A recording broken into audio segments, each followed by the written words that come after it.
Good morning, good morning, good morning. What's up, Money Lisa, Christian, Dylan, David, Sinful, Alexis, Mel, Strom, Justin, Chuck, Jazz, Divert, Steven, Will. Good morning, good morning. Good morning, Gary. Good morning, Sandollar. P. Hope you're not pushing the P. What's up? This is Germ. Good morning, good morning.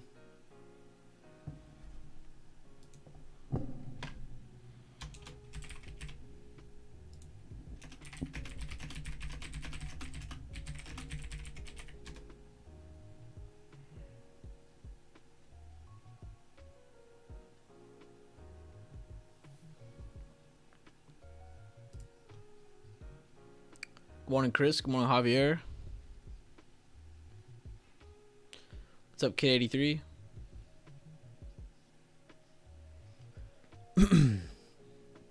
As you guys can see, I already typed up a trade plan from last night. All I did was just, my usual. I just added the previous day low, previous day open, previous day close, previous day highs, and you can see we actually kind of range traded for the most extended hours and then into pre-market this morning, and we've now passed 413.67, which is kind of the initial area to watch past. And my first target's 415.75. We're pretty close to it. I know it says 87, but I just wrote down the psychological number. But the fact that we're already really close to that kind of gives us a really easy start to the day. A lot of people would look at this and be like, oh, but the level's already broke. That's great. That's okay. That's not the end of the world. What we need to watch is for a hold of the previous day high. As long as this holds, you should be bullish. That's essentially it. You don't need to think any deeper than that. So keep your eyes on that towards 416. There's a chance we see 420 today with how we're starting, too. I mean, it's not that far. You got 416, the 417 areas, and then you got 420 up here. So that's a really big thing to keep on watch today. If we lose support of this, it's not the end of the world either. So if we lose previous day high, it's not like this is going to be the leading catalyst to us falling down today. I also wouldn't be surprised if we pushed higher and then range traded, just because we do have Apple, Google, and Amazon after hours today for earnings, as well as many others. I think Costco and a few others as well. I'm not 100% sure though. But for a fact though, there are a ton of earning reports after hours today, so be very, very careful on taking any swing trades especially, but you guys should get some good scalping opportunity today. But overall, this is the levels and kind of set stuff for SPY. I'm not going to change anything here, even with SPY's price pushing a little higher, but that's essentially the thought process behind it. Does that make sense though to everybody, what we're looking at for today? So even if we break previous day high, it's not like it has to go to 408.50. No, there's just a big chance that they want to test lower part of the pre-market, maybe even these levels here, maybe even go test the previous day close for a bounce. But pretty much you should be bullish as long as this level's holding, and you shouldn't be super bearish until this level breaks. So this is kind of an in-between gray area that you could catch trades from down here. You could catch them off of here. It really doesn't matter. Good morning, though, to everybody who's tuning in. Good morning, Breaking Levels. Good morning, Natalie. Good morning, Green Candlestick. What's up, Rowdy? How you doing, pal? What's up, Sherman? Intuition, E. But give me like a thumbs up or something if that makes sense. You guys understand what we're looking at here on SPY. And if you are already holding calls, do not be greedy. You shouldn't be looking to hold this into 450. You know, that shouldn't be looking to hold to the moon.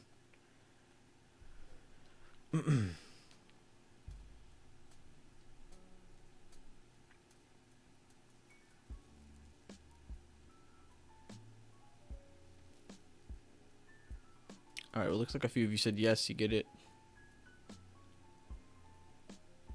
That's what AMC is for. What's up, Peter? What's up, Nick? Good morning, Terry. Good morning, JN. Good morning, Roman. Spicy Pepper. Pamela. David. Ace. Good morning, good morning.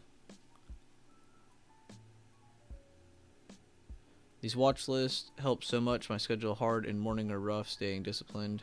Keep your head up, Javier.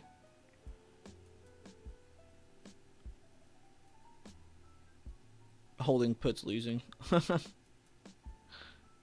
Alright, looks like a few of you get it. Let's move on. Alright, so yeah, I'm on the right chart.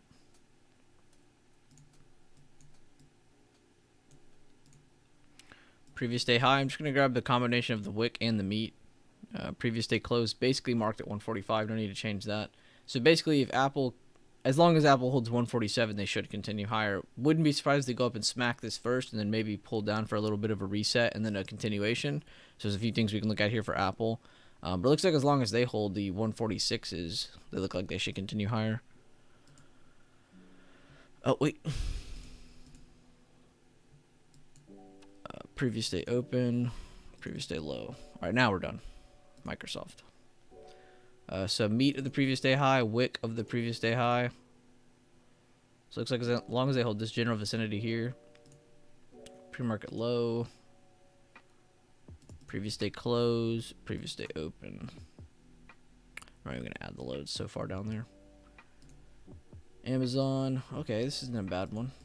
110s, that's a pretty easy trade plan. Previous day high. Where does pre-market low at? Okay, it's this candle. So they have a very, very tight range. They're like a dollar range right here. So Amazon might be one we have to add. That looks very good. Tesla still on the rise. Nice. Looks like they want to go towards 188s. Alright, so that one we're going to have to really touch. Holy. Oh, yeah, they had. I was like, what? I forgot they had earnings. But yeah, Meta's up, which is probably a decent reason this is up this morning. Meta is not the largest of weights anymore, but they are still a nice weight in the XLC sector. So it's probably causing bigger weights like, I was just going to say Google. Google and maybe even Netflix are up mainly because of Meta. Remember, these are all to the same sector, so they are going to be affected a little bit. So that's helping out Google as well. And they haven't even had earnings yet. Their earnings are today after hours. So seeing them up like this is pretty crazy. But I would say a combination of all the different earnings stocks up are definitely helping SPY. As well as some of the news yesterday. I mean, that was decently bullish news. Okay, AMD might have to be one we play today. 8550s. Pre-market low. That's clean. Okay, finally, we got us a super clean one. Alright, so Amazon, AMD, these are definitely ones we're going to have to add.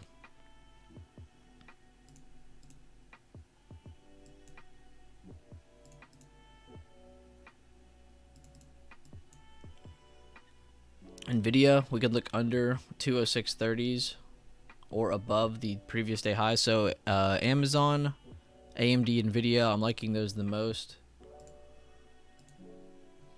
Oh, of course, I didn't have Netflix charted.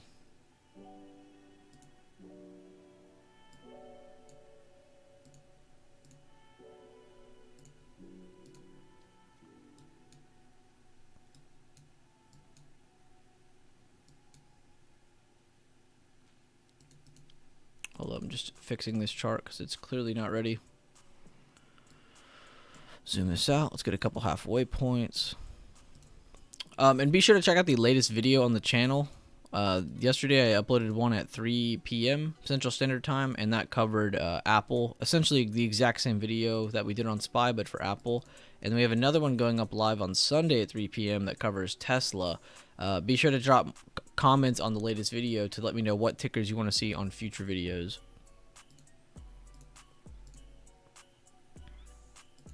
I already had to add more to the list from somebody in the comment section said like Intel and Bank of America. Somebody else said a couple tickers. But yeah, definitely be sure to check out those latest videos.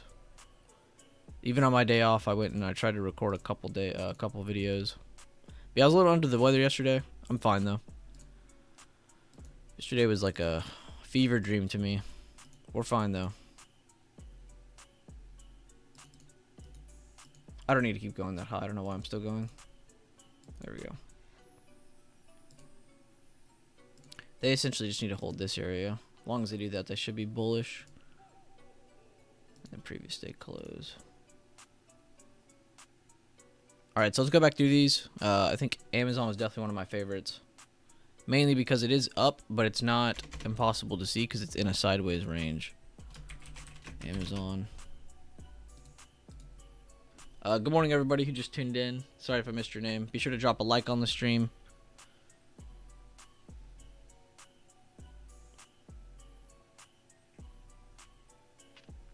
Pun intended. The reason I like AMD, and I'll explain that again, is that I like that it hasn't pushed that new high yet. I like that it's still within the range. So there's a lot of possibilities still in this AMD chart, regardless of where SPY goes. So say SPY drops right at open. Well, we can definitely watch AMD below pre-market low, right?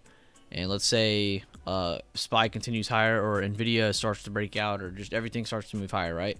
Well, AMD hasn't broken its previous day high yet. It's not up in here like literally everything else that I just went over. And hold up, we don't have enough levels in AMD.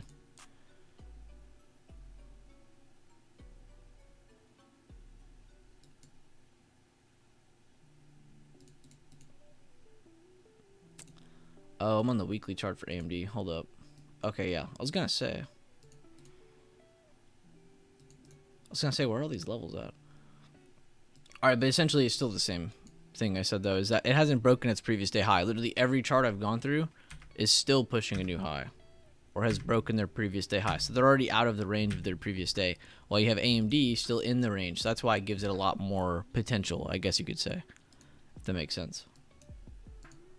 1 day 5 minute, and then we'll say 110.10 towards, probably gonna say every dollar, to be honest with y'all. And wow, we're actually getting to parts of charts where our charts aren't completed. That's how much we've been rallying.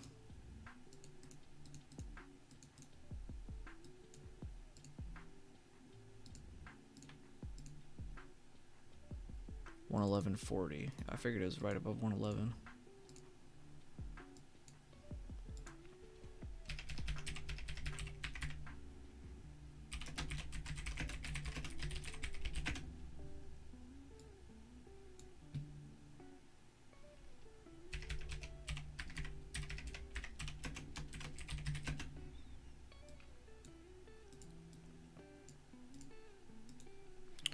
Below, hold up, PML's here.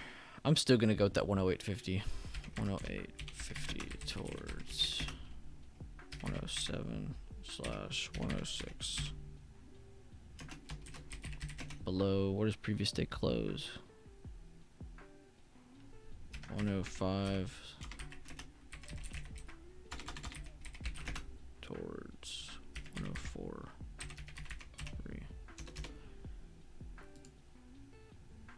Tesla's on fire. I wouldn't be surprised if you saw some taking profits at open, just because there are going to be, you got to think about it in a psychological way too. There's a lot of people that have been having problems or issues or just struggles with trades, and then they got some calls, and now the market's broken out. Now they're profiting, right? So what do you think those people that have been struggling for a while are going to do? Probably going to take some profits at open. So you got to keep that scenario in your head that there could be a little bit of a retest at open, a pullback, just because of that simply. So definitely want to pay attention to that, especially on stocks like Google and Meta, who are up an exceptional amount. AMD, this is definitely the play of the day, probably. And I probably need to add a halfway point here. It's not really fair to say, oh, under 81s, guys, aim for 78. No, we need to add a halfway point that makes sense. There we go. All right, so AMD now. Oops. Above 85.50s towards 86.70. Above 86.75 towards 88/89. Below 83 towards 81. I'm just gonna say 65/80. That was good. Nvidia, probably gonna have to add this one too. Even though they're the same sector, it's still nice to add these. Definitely need to add a halfway point here as well. Too large of a range. There we go. Now it should be perfect.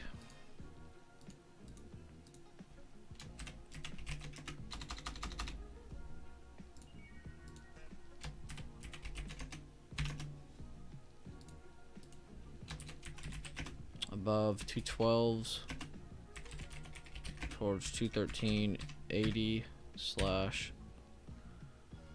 Gotta say 215. You can't ignore 215 and then 216.65. Below, and this is what confuses people the most. Everyone would be like, well, there's so many levels here. Which one would be your break below? Which one makes the most sense, though? Why would I say extended hours low? Why would I say previous day closes way up here? I'm going to go with pre-market low, and if there's a level already there, I'm going to go with that level. So we're going to say below 206 30s towards 205, 204, 202.15. Below 202s, watch 200. Because it's the psychological level, it's going to be very strong, right? Netflix, they're breaking out. We can type out a plan for them, I guess.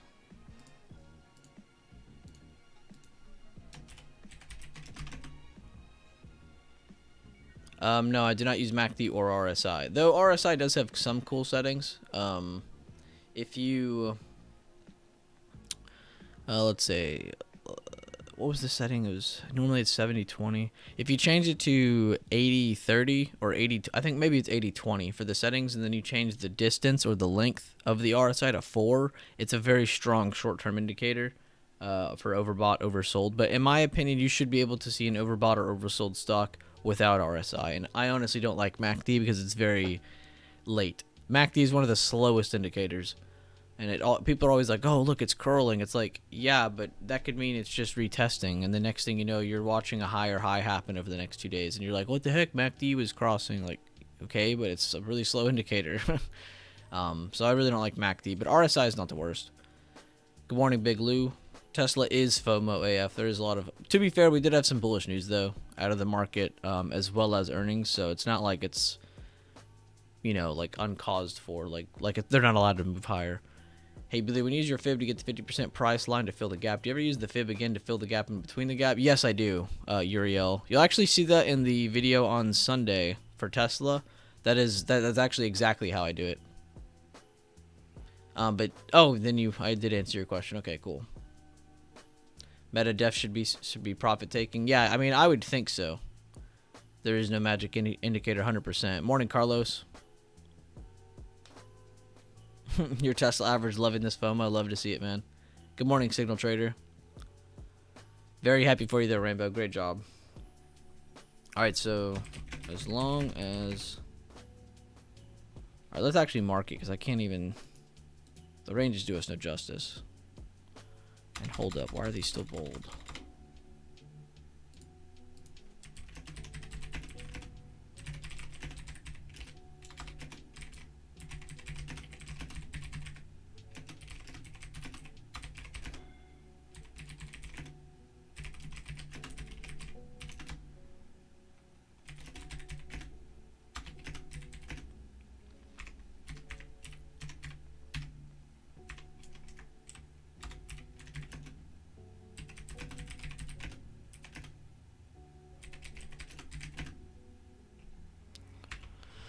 $367.50,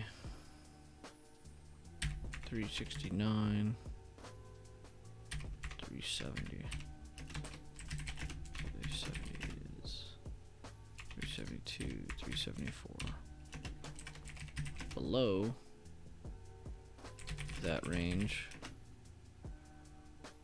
we can see a test of 363, 362, and under 362 we can see 360, so that's 358, 356.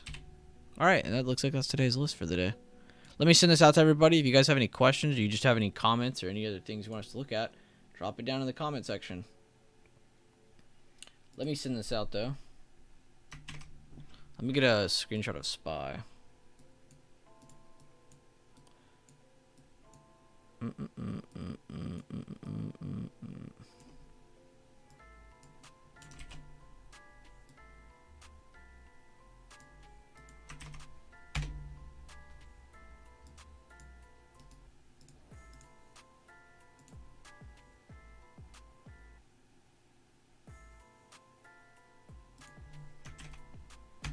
And if you guys go to my Twitter, if anybody was interested in the BB course, there is a $400 off code in the pinned message or pinned tweet of my page. So if you know me on Twitter, there's a coupon code there and the link.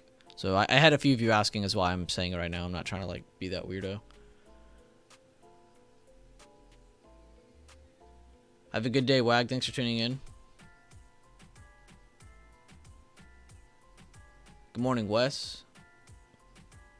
Maybe partially Carlos, but to be fair, there was a lot of consolidation there, and I think that's what throws people off the most. And here, I'll show you on the bigger time frame.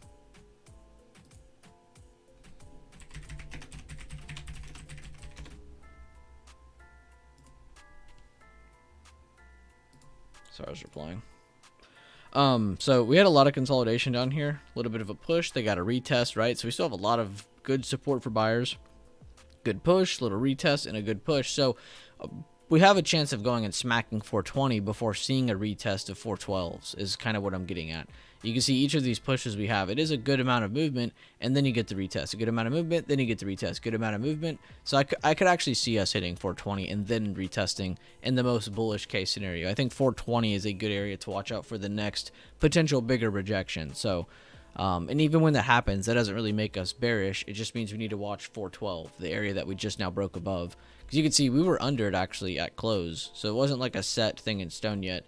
Then all those earnings happened, which again, this is still not set in stone. You guys, again, remember, I said we have earnings today. There's earnings on some of the largest companies today. So we are still not set in stone on this being a breakout. This could all move a little bit higher today. Earnings happen. Next thing you know, we're back in range, you know. So, and that would annoy a lot of people. But as you can see though, we have definitely broken out. Now it's just about, are we going to go test 417, 420 area? Are we going to go reject it? Are we going to push through it and hold on top of it? There's a few different things that could happen. So it got to definitely play it very, very, very freaking safe this week, I guess I should say. I don't want to be like, you know, play scared. No, I don't want to be anything like that. Don't be hesitant, but play light, play very timid. I wouldn't be looking to trade every single move that happens. Especially just because of that. People really do underestimate the power of earnings. This was why last week and all this week, even though I didn't stream yesterday, I have been saying this over and over and over all week long. Do not trade heavy this week. This is not the week to go crazy. Next week is going to be a lot better with, I mean, there's still some earnings, but there's not as many. Especially of the top weights. A lot of the top weights have already reported or are going to be reporting soon.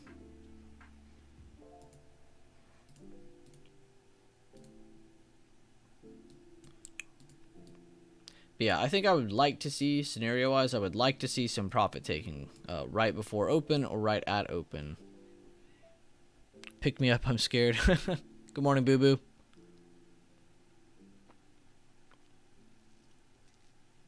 Going back to the beginning, just got out of work meeting. Awesome.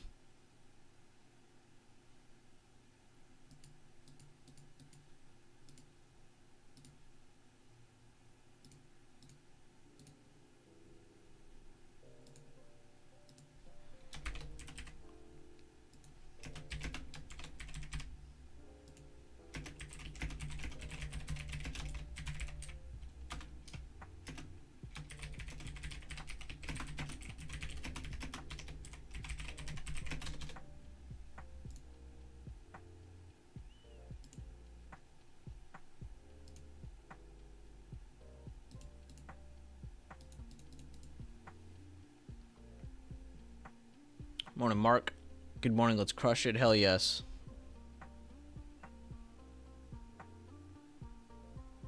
Good morning, Andrew. Glad to see you. Be sure to drop a like on the stream, guys. Also, one more plug for myself is the latest video. Again, I would 300% check out my last couple videos here. We posted one 3 days ago on Spy, posted one yesterday on Apple. They have one scheduled for Sunday at 3. So definitely check that out as well. If you're new to this chat or new to this stream or new to this channel, I would 3,000,000,000% check out this video. If you go to popular videos, it's my second most watched video now. Workshop number 11. This is the video that tells you how to get the levels we get.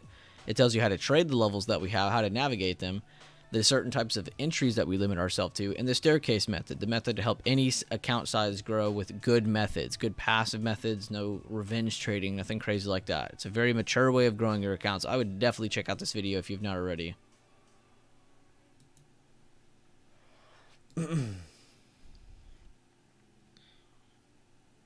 Enjoyed the Apple chart video. Looking forward to the Tesla upload. Awesome, Cameron. I'm so happy to hear that.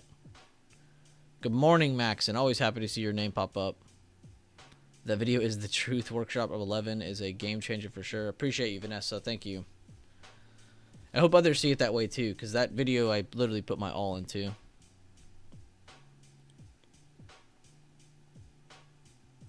I actually have a bunch of other ones, King Carnage, that I'm going to make public, because there's almost 20 live trades on my channel, but only a few of them are public because most of them are for my premium section. So I have them as private videos. But I will make a couple more of those public in time. Hi, a few days ago on the live I asked for the Discord link and it doesn't work. You didn't tell me your name. I asked you what was your name. I resent a link. You said it didn't work and I asked your name and I never got your name after that. You tell me your name on Discord. There's a chance that you're banned. If you've been in my chat before and you joined with a weird name, or you spam somebody, or you DM somebody a weird message, there was a huge chance you got banned.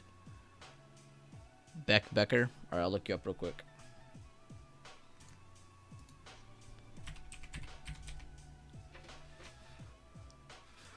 I'm a little cautious towards unbanning you. You have 2 accounts banned in my chat. With the same exact name on 2 different accounts.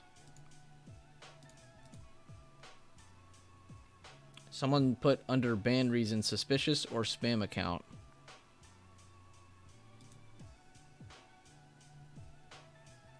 I'll unban you on both of them, but if you do anything, you're definitely not getting revoked again. I don't know what the cause was or who even did it, but you're unbanned now. I'll get a new invite link. I'll send it in the YouTube chat. Here you go. Alright, well, I sent the new invite link, Becker. That should work, though. Now, if I see any spamming, though, you're literally never going to see the light of my chat again. So I hope you're being serious. I hope you're being genuine, but I'm giving you a second chance. Which I guess it would be a third chance. We don't just ban anybody, so. But, welcome back. Glad to have you.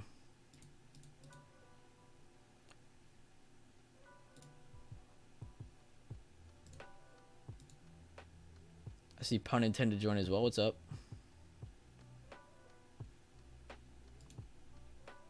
And yep, you're in. Awesome. Fool me, can't get fooled again.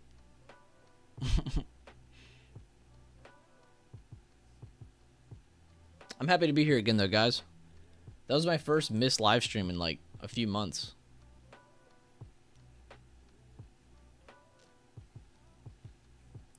Over 200 people in here, less than 100 likes. Let's even that up, everybody.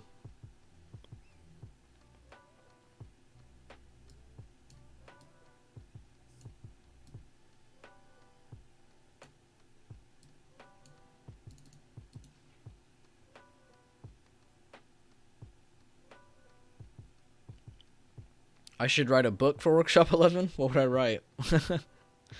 Like just everything? Caption the video and send it all. Break levels, not the rules. Preach. Straight from the mouth of someone named Breaking Levels. Thoughts on Brady retiring? One word.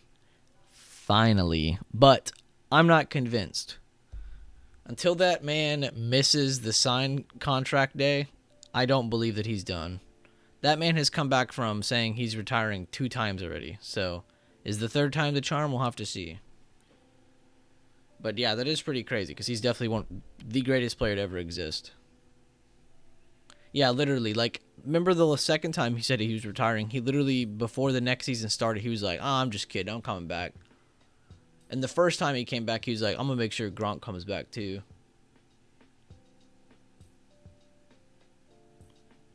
But regardless, it's pretty crazy how big of a gap there is. Like in basketball, you know, I think it's easy to say right now, like, yeah, LeBron's probably the greatest player in the league or, you know, around right now. But there isn't really a huge gap between, like, saying, oh, but Kobe's the GOAT or Michael Jordan's the GOAT or what about Elijah Wan, you know, all these great players, you know, Reggie Miller. There's tons of great players, right? In football, though, there is literally no one that's even close to how much Tom Brady has achieved. Like, literally no one's even close. So, regardless of him retiring or not, you got to be happy for the guy, even if he was part of the FTX crap.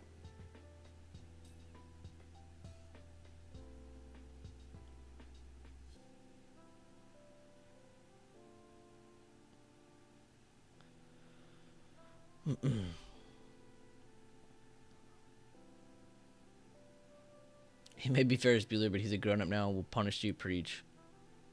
I kind of have a zero tolerance policy right now with chat because with how much more I've been, and I'm not trying to sound weird at all, but with how much more popular I've been getting, there's been like a multiplier of scammer accounts, fake Buellers, people who just want to come and chat and be toxic, people who just want to come on YouTube or on Twitter, Instagram, and just be toxic. It makes no sense. So that's why we have a zero tolerance policy right now. Like if I see any kind of spamming, if I see any kind of copying of an account, if I see any kind of self-promoting or whatever kind of promotion, you're already banned. You're already gone. Zero tolerance. Just because of how many new people are kind of joining in, and we have to make sure everybody's safe, I guess you could say. Sandollar, relax. Appreciate you, Sandollar. Thank you for the $4 coffee.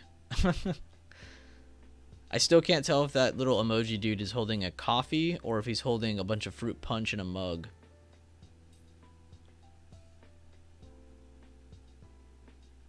Broadcast? Yeah, I did see that. That's pretty crazy.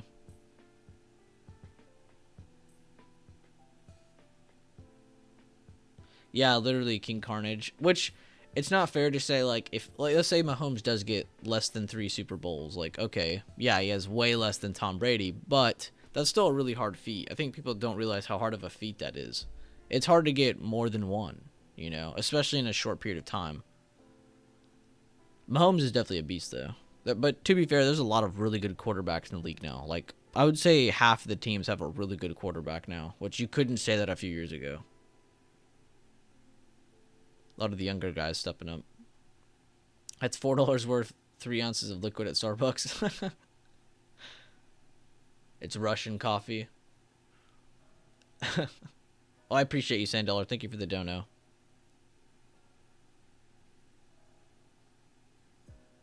Not low T, zero T. 100% Carnage.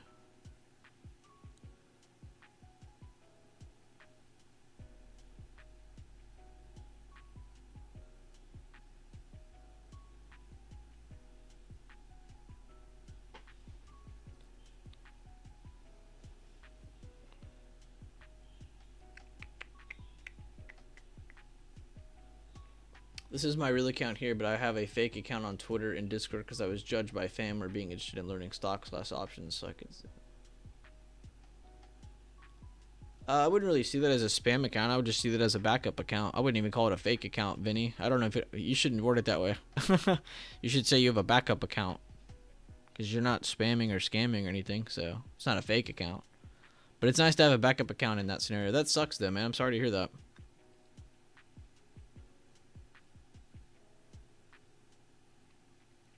Spasibo. Probably saying that wrong, but I appreciate you, Sandollar. Thank you, man.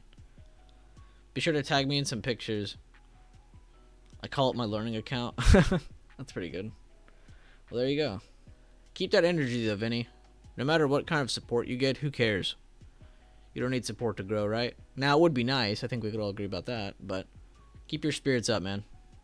Seems like you already have that, though. I live in Kansas City. The city hates Jackson. Y'all saying Lamar Jackson, right? When y'all say Jackson. AI chart has been an interesting mover this week. I did see it. I saw, because I think a few days ago, it was, when did I not stream? Yesterday? So yeah, Tuesday, somebody brought it up in here and said, oh, I think it's going to run. And then next thing you know, the thing was up like 20% on the day. I was like, what?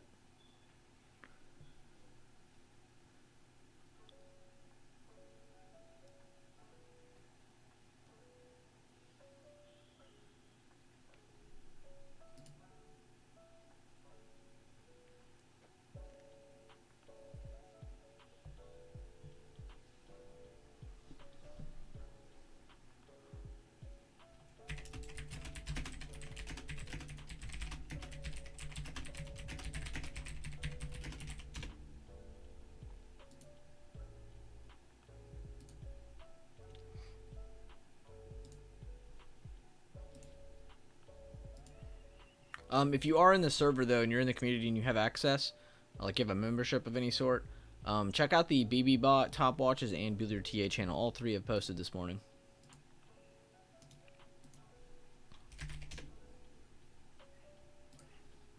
"25% of the people living on Earth use Facebook every single day."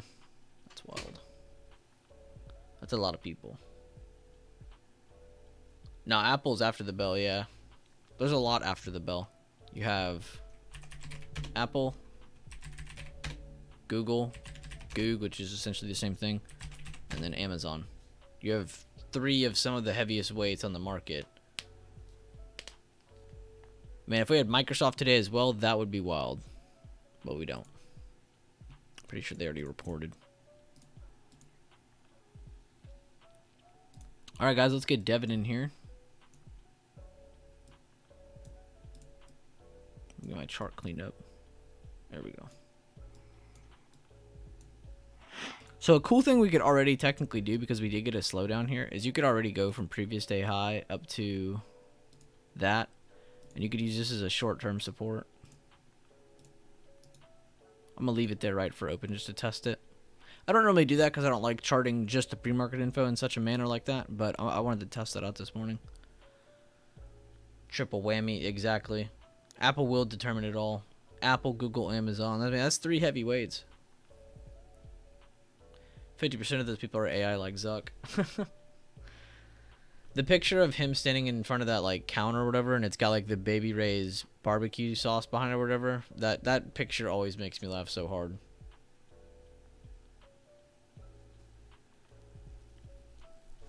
Is Zim really up? Don't lie to me. Sheesh. And yeah, I'm already out of that position. I kind of fucked up on it, to be honest. But in all honesty, though, Jay, when I was in this trade, I was just not mentally ready to hold a position that long on that account size, because I'm really just trying to take some short-term swings. This, though, this would be a beautiful play. It was already a beautiful play. I'd have to go look when we entered, but it was somewhere around here. I want to say it was this candle we entered, and then I think I cut on this day, which was a no-no. That was bad. So that was a bad swing trade. But overall, the TA on that was super strong. And I got to remember next time, rounding bottoms are just super slow. Matt, it was just this reason. I like the fact that it was really far down on his chart, and I like that it was rounding. That's a rounding bottom. It's a very sexy and a very slow pattern. I mean, I'm not joking about slow. I've seen one of these take like, let's see if I can remember the ticker. No, that wasn't it. It was BHIL. The last time I played a rounding, yeah, right here. Look how slow this was. This is the last time we played a big rounding bottom. So we ended up getting like this huge drop. And the reason we were looking at this is because like agriculture stocks were starting to pop, like all kinds of them, like hydroponic stocks and all kinds of stuff. And we ended up getting in. I don't remember where. I want to say it was this candle or this candle. I can't remember. But it was definitely went on a retest, and then we held through a new high into like the 4s or whatever, and then we took profits. But rounding bottoms are super slow but super strong. And you'll know you're looking at one when you see it, because it's literally the name, rounding bottom. But that was the entirety of that reason. We also swung BABA after that, and then we had like crazy news the next day, and they like gapped down super hard.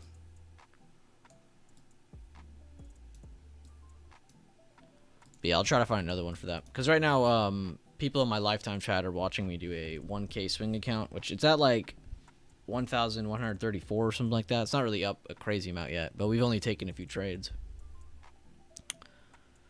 But yeah, let me get Devin in here. Oh, I need my headset on first. What's up, Jack?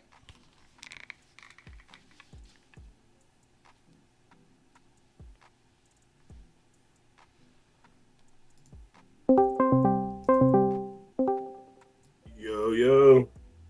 What's up, boss?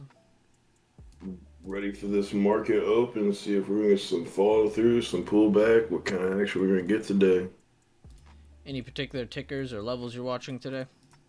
Definitely like Meta because of its ER play, but you mentioned Netflix. I like Netflix, I like Nvidia. See if Nvidia can get up over 212. Yeah, that whole XLC sector loved that move by Meta.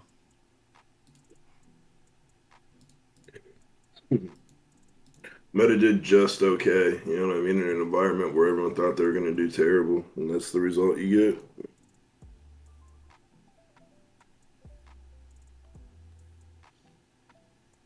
Morning, Victor.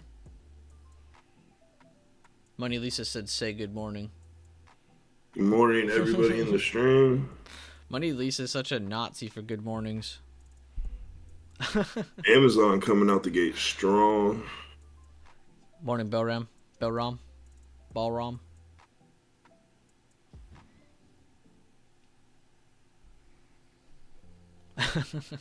I can rest now. I swear.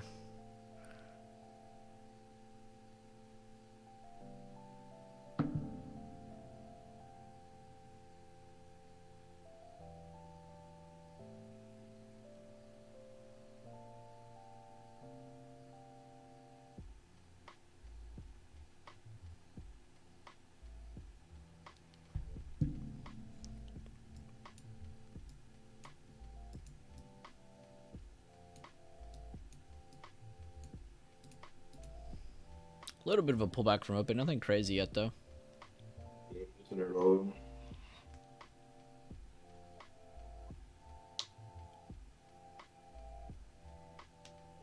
Good morning, Money Lisa. Don't bully me.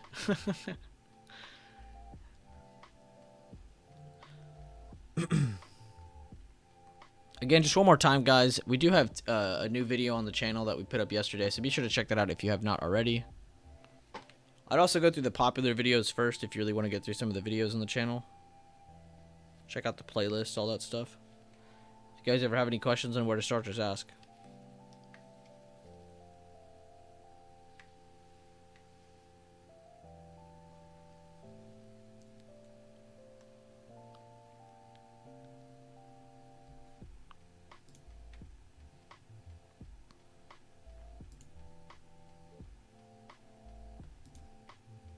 Netflix pulling back under the previous day highs right now. Could see a retest of previous day close here in a few moments. Apple continuing higher. Microsoft continued higher. Amazon continued higher. Tesla slowed down. Meta slowing down. I'm not surprised to see that. Profit taking after such a large move in the XLC sector.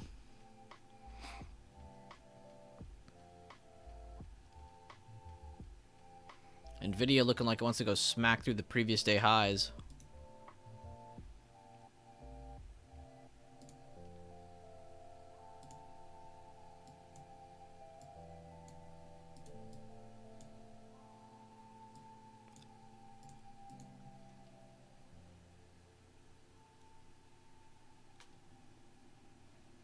Yeah, the video popping that 212 level. See if it's gonna get going now. What's up, Agent Sancho? Glad to see your name, man.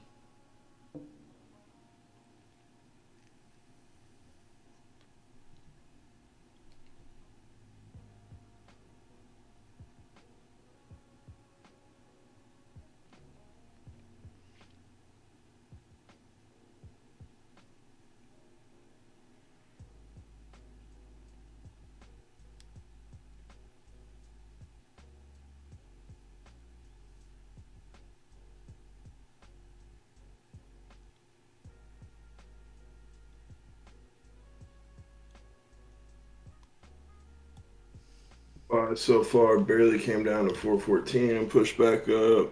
Microsoft pushing higher, like Josh mentioned. Amazon, Tesla, not too much Yeah, action. so far I'm liking this candle in the first 5 minutes. Of course, we want to wait 6 more minutes and see what's really up. But so far, this is a really good retest of a good area. This might actually give buyers a chance to pop if they don't lose that tiny blue area there.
Damn, this saxophone song slaps.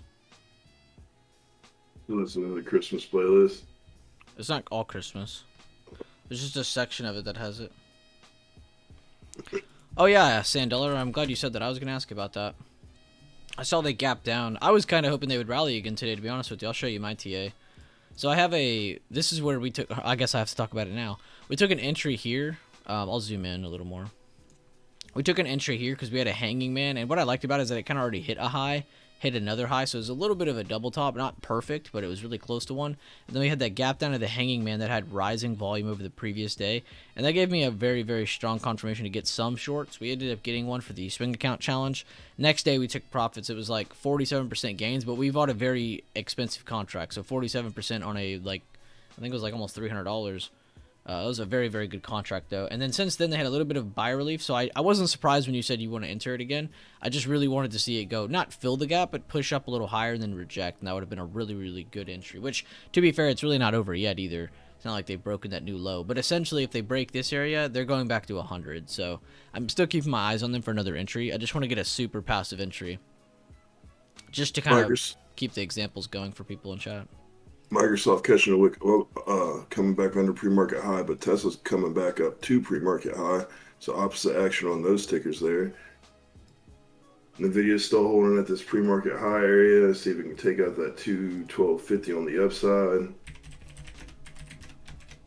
Coming up with about 2 minutes and 30 seconds left to our first 10-minute candle. Tesla's testing that pre-market high.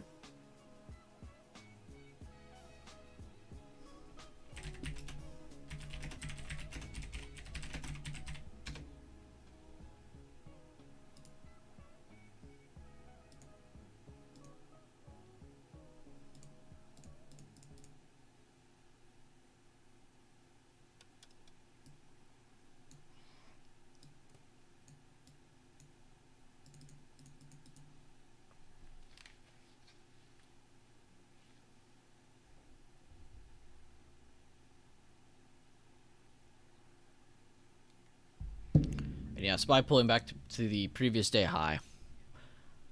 I'm just going to go ahead and erase this because it's going to confuse people. I just wanted to see what that would do in the first 5 minutes. Now, guys, what level should you have marked on your screen? Today's open, 414.86. Keep that level marked. Yeah, Apple wicking at 149.15. Microsoft slowed down at the 260s, which, again, guys, see how strong the levels are? There's another level there for Apple and Microsoft. Amazon and Tesla second candle, like you said, complete opposites. AMD trying to push to the previous day high. Keep a look on this one, because if the market does end up holding and getting a bounce, AMD is going to launch again. And set up on NVIDIA. Same for NVIDIA, yep. And Netflix breaking previous day close. The video breaking as we just set up. 30 seconds on this 10-minute candle. See if we're gonna hold over this yesterday high here.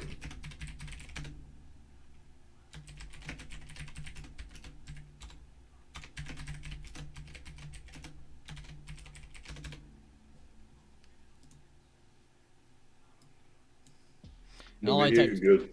Good. I was gonna say, all I typed in chat just now was Netflix breaking previous day close and AMD and Nvidia trying to hold higher while SPY is trying to hold the previous day highs. Very crucial test moment right now for the overall market, everybody. 215 and 217.50 are upside targets on the video for me. See if it's gonna pump. Decent volume coming in here on the short-term time frame. Tesla right at that pre-market high. Same with Amazon. See if it's gonna hold. Google kind of holding up there. AMD and Nvidia off to the races. Netflix closed just above the previous day close, everybody. Lower open just now.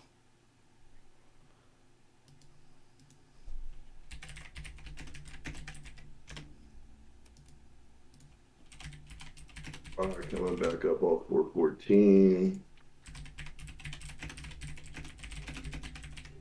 The video coming up towards 214. Like to see it blast through that towards that 215.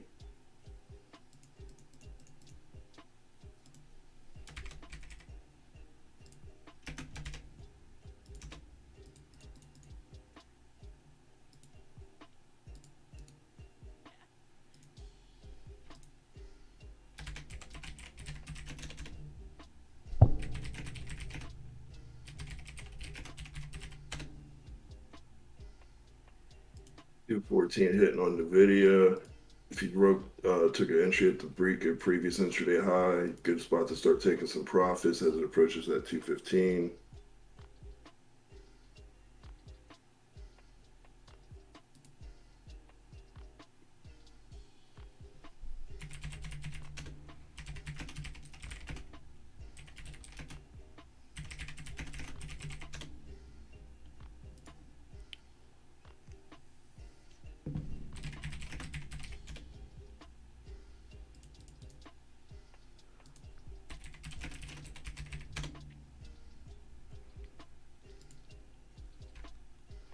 AMD continuing a little bit higher so far. We'll see if they smack that 8670s or not. Nvidia already smacked their next level, and they almost got to 215, which is the next target after 213.80. 46 cents off. And Tesla still continuing higher after pushing over today's open. Amazon trying to hold on the pre-market high. As long as they hold pre-market high, you guys should look good for more upside on Amazon. Microsoft and Apple looking a little bit better as well. They just need to pass what they just hit. Microsoft needs to get over 260, 261 area. Apple needs to hold above 149s, which they're already doing, for more continuation higher, which is going to in turn help out SPY because that's two of the heaviest weights moving higher. So we should still see a hold of previous day high right now on SPY.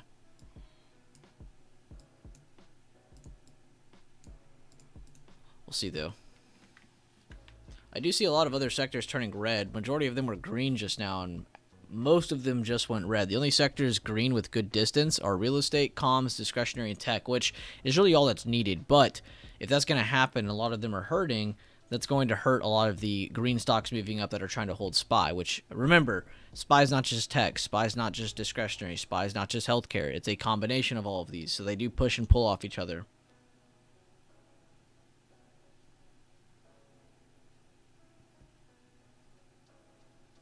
Terry. PLTR is recovering nicely. Love to hear it detouch. Makes sense, Sandollar. I'm the same way. Even if I miss a part of the move, I'm just happy to close it because I know that all of that that extrinsic value can just dissipate.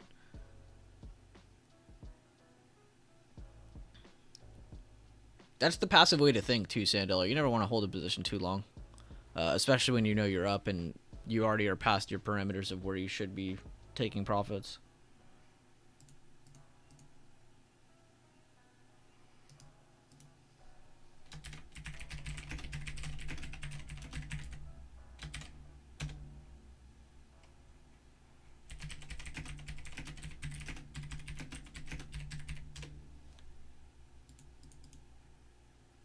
Yo, good stuff, Devin. Dear Lord. Talk about a scalp with size. It was like, dude, that was like 60%, bro. Those contracts got juice. And it's still going. Mm-hmm. Yeah, I didn't even full port or nothing. That was just really good trade. There's probably a lot more upside potential here, but I just took quick profits I'm as trying to much update as chat now. as much as they thought that stock was about to move. They really jumped that IV. And I definitely think in that scenario, I got a lot of IV jump because those contracts moved crazy.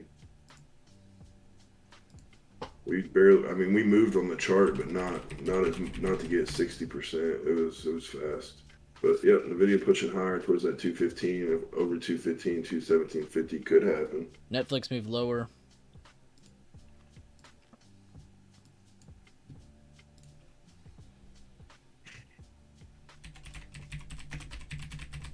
The only thing I don't like is that SPY is potentially failing under the previous day close. I mean, previous day highs. They're still testing inside of them right now.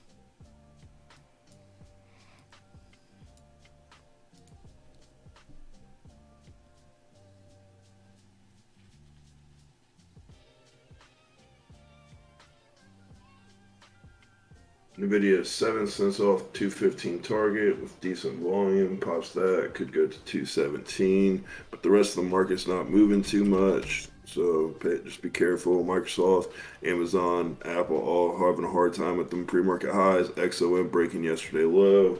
Berg B's not moving too much. And Meta's got a nice setup. It's still in a nice range since open. So look for it to break to the upside or downside for a good move.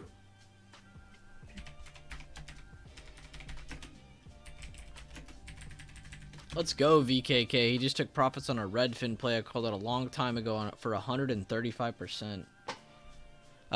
Beyond, by the way, thank you for bringing this up, Misi. I've been wanting to short this once it hits 20 again, and it just hit that again today, so I'm very happy to see this. If we finish with a wick today, I'll probably be shorting Beyond.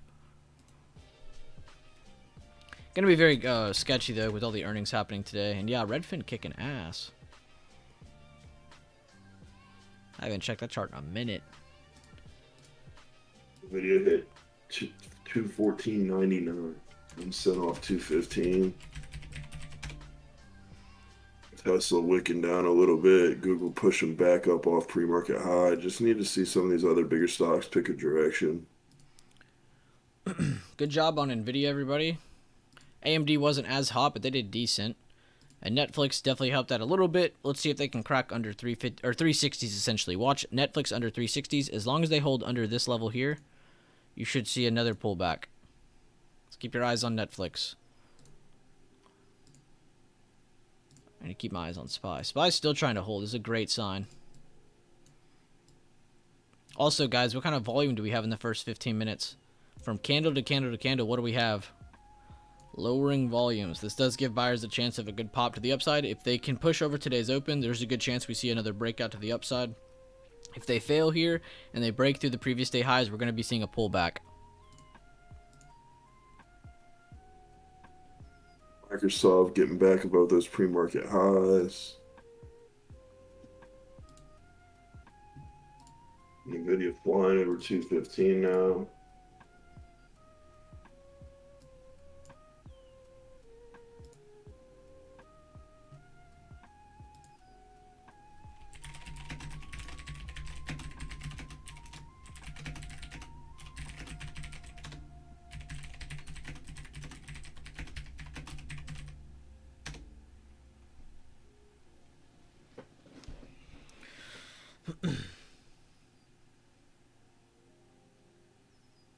BYND is the ticker, sand dollar BYND, for if you're looking for Beyond. 10% account gains on quick Tesla scalp. Thank you, Bueller. Been slowly absorbing your course over the last month, looking to add 5 to 10% a day patiently. Good. I love to hear it, man. Passive patient trading is the way to go. I love to see it, Mr. Shadow. Congrats to you, man. No credit to me. That's all you. Seriously. Regardless of what information of mine you've covered, it's all up. It's all on you. Good for you, man. 129 likes, 240 viewers, guys. Let's even that up a little bit.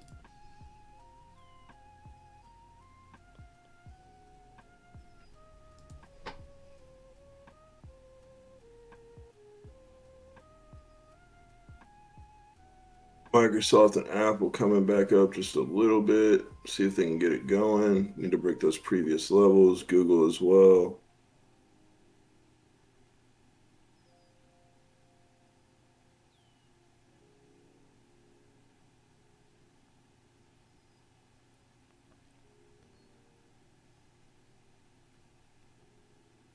We got about 10 seconds on this next 10-minute candle.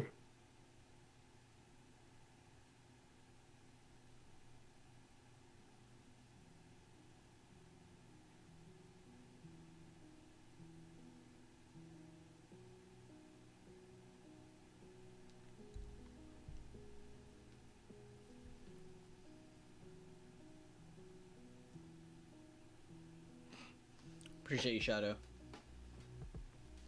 Get this fresh 10-minute candle on the market. Microsoft, Apple both still over pre-market highs. Pun intended, as I literally just said, we're looking for today's open and pre-market high to break out for more buyers. Right now, all we have seen is a good lowering volume retest of the previous day highs and a good rising volume bounce off of that. We have not seen anything else besides that. Some plays we've called out are NVIDIA under yesterday's close, NVIDIA over previous day highs, AMD over previous day highs, and that's majority. A lot of you guys were looking at Tesla, some of you were looking at Meta. But I'm keeping my eyes on Apple, Microsoft to see if they continue higher or fail, which will also help out SPY. Kind of keep my eyes on some of the sectors to see if some of them get weaker. Like financials, they were literally just down 1/3%. Now they're down they're almost break even now. So keep my eyes on a few things. Bull engulfing on SPY 5-minute without equal volume to previous candle. They actually have a hair more volume than the previous candle on the 5-minute. Candle closed under the 90 EMA. You know what? We'll turn that back on today. Why not? A bunch of you guys were asking about it the other day. There you go.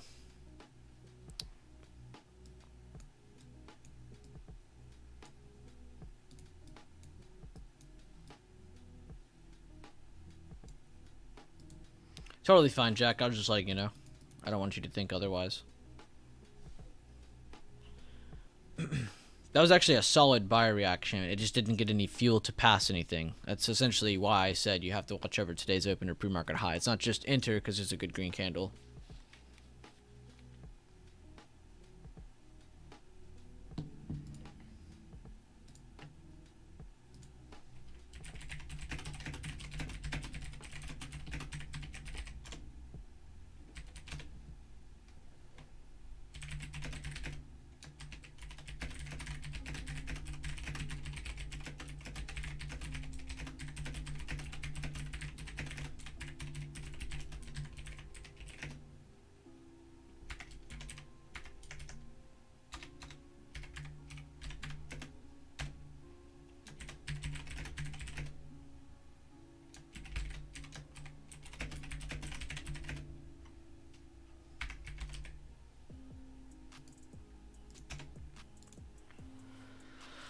Whew.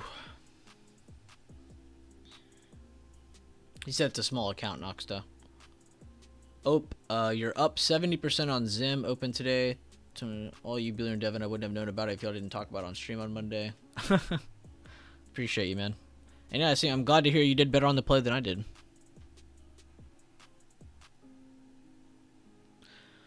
NVIDIA coming back to that yesterday high for a potential retest setup. Pay attention for that. That spot still holding this yesterday high. Wicking back off of it again.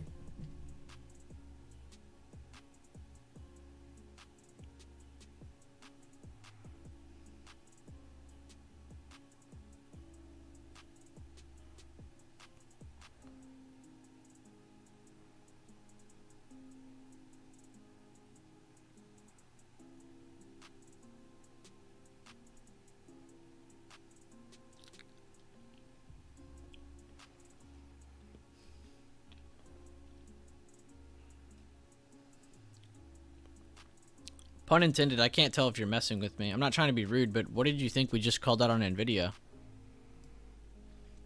That's an open range breakout. That's what ORB stands for. Open range breakout. ORB isn't anything special. It's open range breakout. You also hear us refer to it sometimes as a 40% entry. That's what Devin literally just played on the call out. As Nvidia broke previous day highs, got in, took profit towards 214 at 215. Quick scalps. And they're called a 40% entry because it's like a level of 40% confidence. Because it's just the first breakout, you don't have a retest. Now, what would this be called on AMD? A retest or an 80% entry, because this gives you asking about 30-minute or 15-minute. What?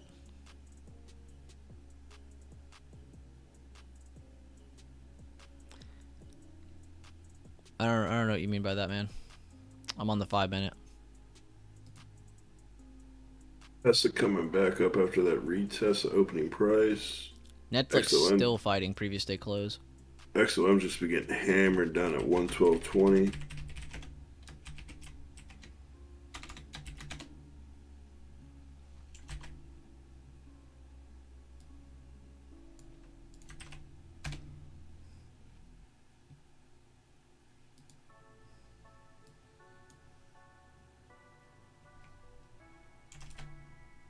SPY possibly losing previous day highs.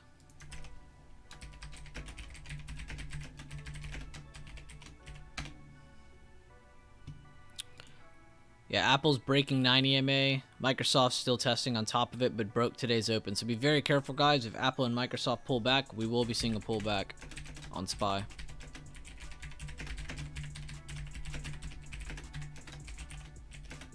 Five-minute.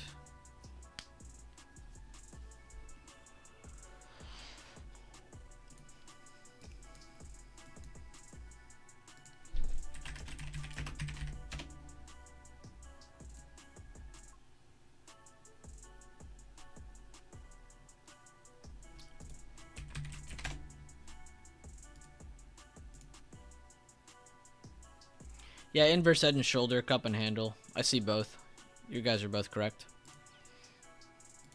Whoever was saying SPCE.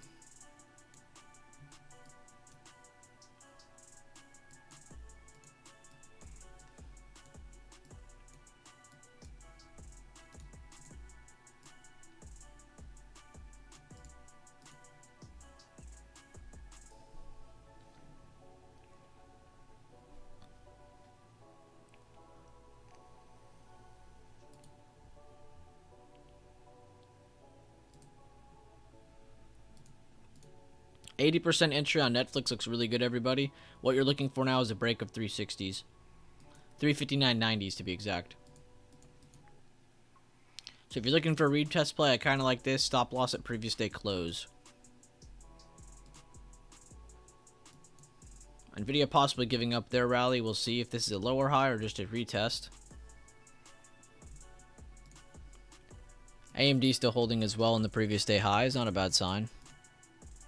Tesla trying to hold on top of the pre-market high. This could be a very good retest bounce for them as well, as long as they hold the pre-market high.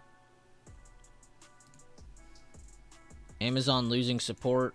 Microsoft trying to lose support. And Apple is losing support. So we're having a lot of these top weights slowly losing their support.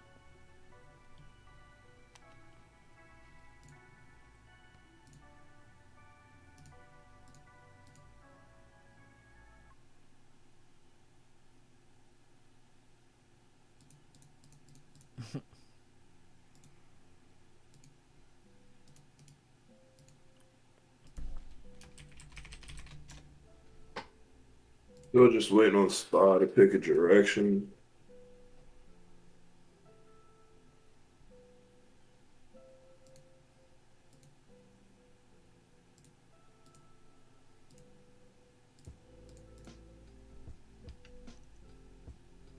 Good job, Mel, and your Apple short to the downside. Good stuff.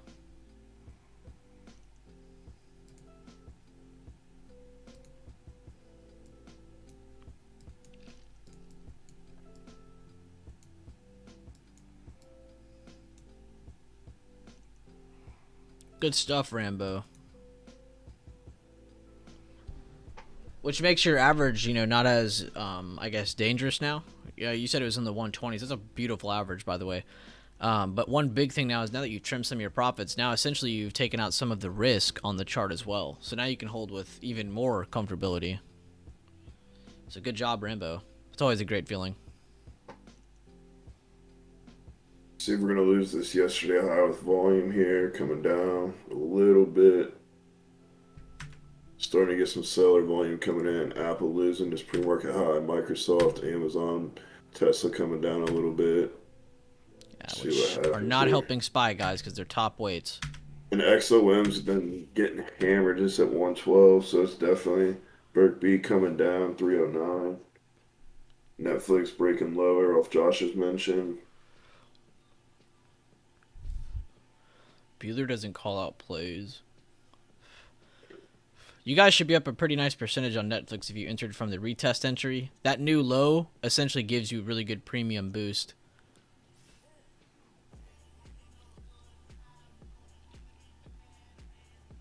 Honestly, neutral for profit just because you need to see a break of a level with confirmation. Because you have to remember, they just had earnings. They did better than expected, and they're up. So if you see any pullback, it could just be profit taking. So that's why I essentially say neutral. But that's why the levels are so important too. Let's go, Netflix, 358s.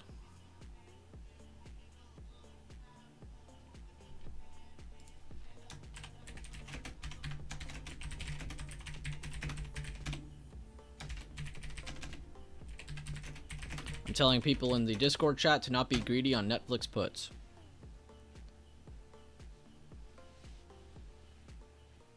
NVIDIA losing that yesterday high. See if it's going to break that pre-market high. Could be a fade under that through opening price. But Meta's still holding up really well. So still got my eye on that one. Give me 357 Netflix. Beautiful profit so far for anybody in that play. SPY still pulling back under previous day high. Potential bullish or bearish retest here. If we see Apple fail to retake 149s, Apple has a chance of pulling back a lot more. Same thing for Microsoft, but at today's open, or even the 260s. Same thing for Amazon, but at their pre-market high, which is actually a little higher than that level you see I have marked. The pre-market high went up just a little bit more right before open.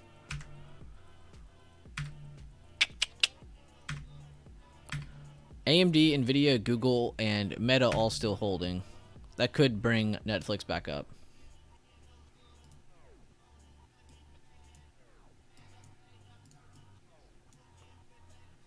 You don't need a $10 move to make gains. Weak push down on the ES, already coming back up above that yesterday high. Apple, Microsoft still flirting with pre-market highs. Google holding that pre-market high. Still no clear direction. NVIDIA pushing off pre-market high back above yesterday high.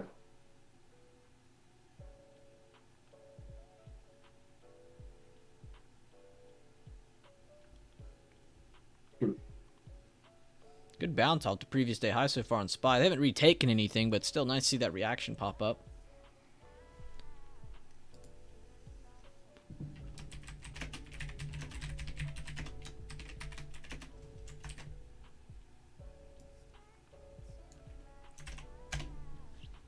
Also, why is my level off? I just realized that.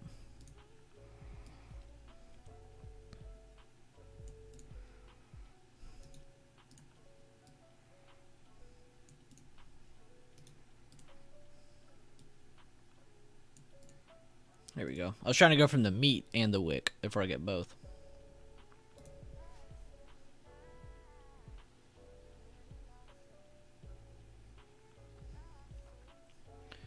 Like I said, wouldn't be surprised if we get a little bit of a red opening, but this doesn't take buyers out of the race yet, considering we are still holding the previous day highs. If your level is off, the Russians did it. Facts.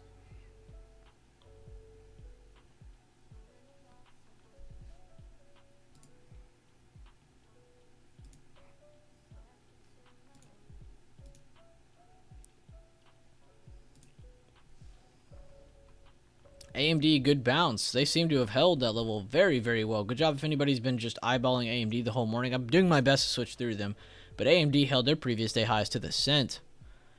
Nvidia's still doing the same thing right now. You might be seeing a late pop on Nvidia if AMD continues higher. Still waiting on a lot of things to move. Amazon, Apple, Microsoft.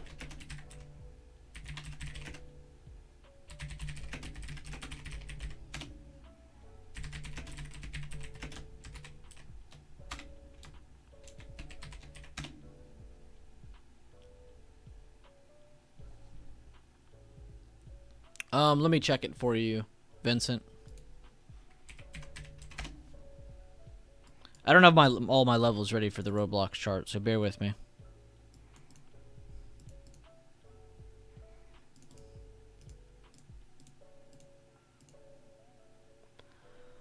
Oh, okay, I see why you're saying that. You could say it's an 80% entry, but you're under the 9 EMA and you're under the pre-market high, so it's not like it's not a bad sign that you're seeing it bounce here, but you need to see it push over another level now. Your risk needs to be low of day. 39.50. You see 39.50 break, there's a big chance they're pulling back. Good eye, though. I see what you're looking at. I would say it's a partial one, just because it's a good support that it's on, but it's not really breaking anything yet. It's just kind of in a good spot, really. Good eye, though. SPY still heading back lower. We'll see if they break the previous day highs here now. Apple still not retaking anything significant. Microsoft couldn't even take the 9 EMA. Amazon still well under the 9 EMA, making another new low. Tesla also pushing lower. So yeah, probably seeing SPY pull back under the previous day highs here very soon. That makes AMD and Nvidia two really good watches, because if they break their previous day highs, you can short them on their open range breakouts. And on Netflix, you just want to see a continuation down as long as 360s are held, which essentially they've been bearish since they broke 362. This is a good level to stay under now, though, too. 360. So we'll see if they pull back or not. SPY's still holding, but just like to get ahead of the move, think about it. You're really just doing preemptive thinking. You're visualizing what's possible ahead. Therefore, when it happens, you're not like, oh, crap, how did that happen? You know, you have a good idea way before it happens. You don't want to guess, but you want to be able to preemptively think about what scenarios lie in front of you.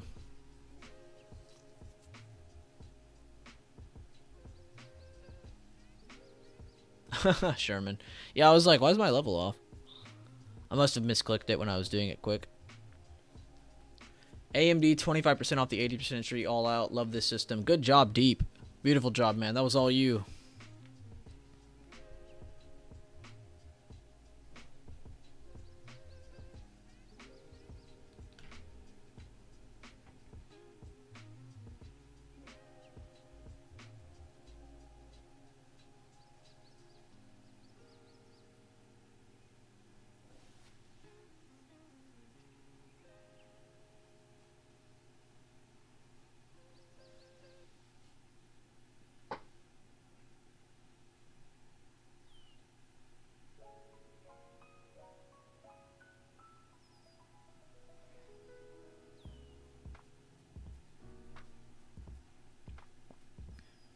Main concern is to see if Apple, Microsoft, Amazon, Tesla continue lower, if they end up holding.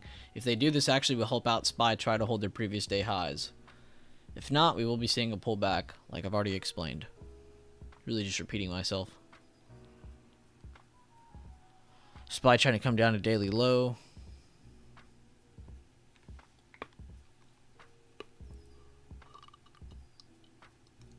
Could call out Boo Boo. Nice wick on Apple. Good call out Mel.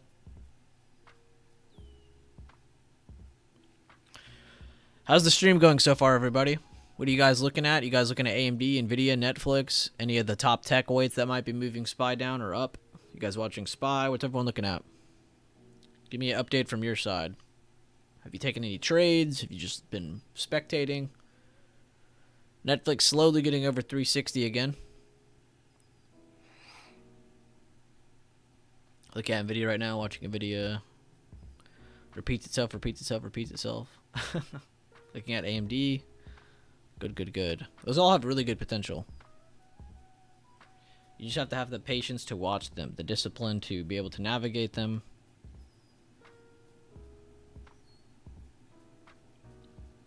Watching Tesla close the overnight SPY for gain. Good job, for profit.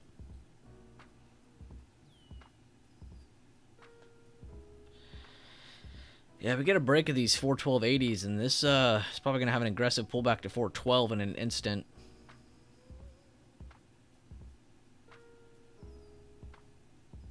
Dees, the top economic aid to Joe Biden, is stepping down this month.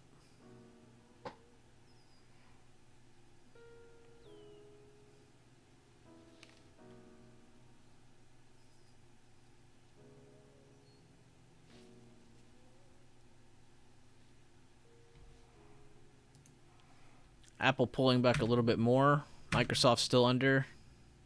Amazon's still pulling back. Tesla's the only one out of those 4 pulling back up. XLC sector still holding up pretty well. AMD hit that new high at 8670s. Like I said, if AMD moves higher, Nvidia should get a late pop. They got that late pop. They're just not pushing anything significant. And Netflix slowly trying to retake 360 and work themselves back up to the 90 EMA and possibly 362 where they initially fell from. Yeah, you need a fresh 10-minute candle. Yeah, they need SPY to drop now for you, Mel.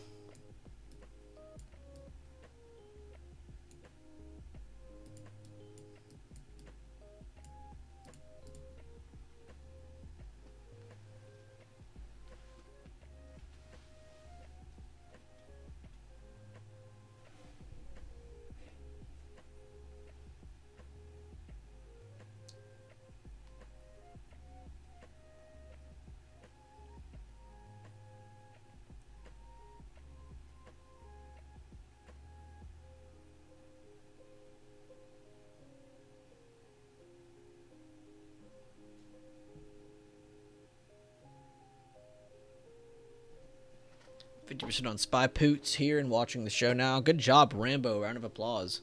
Round of applause to anybody who's been taking profits on any plays this morning. Good job for you. 21% on AMD. Let the 1005 candle shake me out. Hey, it's okay, Miles. 21% is definitely nothing to worry about. That's an amazing percentage, dude. Never look down on those gains. Make sure you review, too.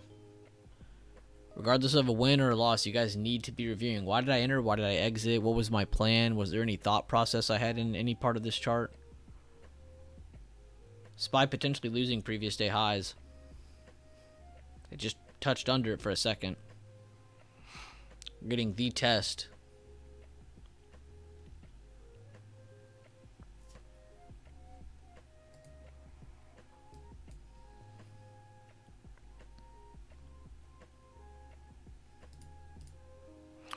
You said, question, this is where I slightly get confused. Would 187.50 be an 80% on the 5-minute chart? 187.50.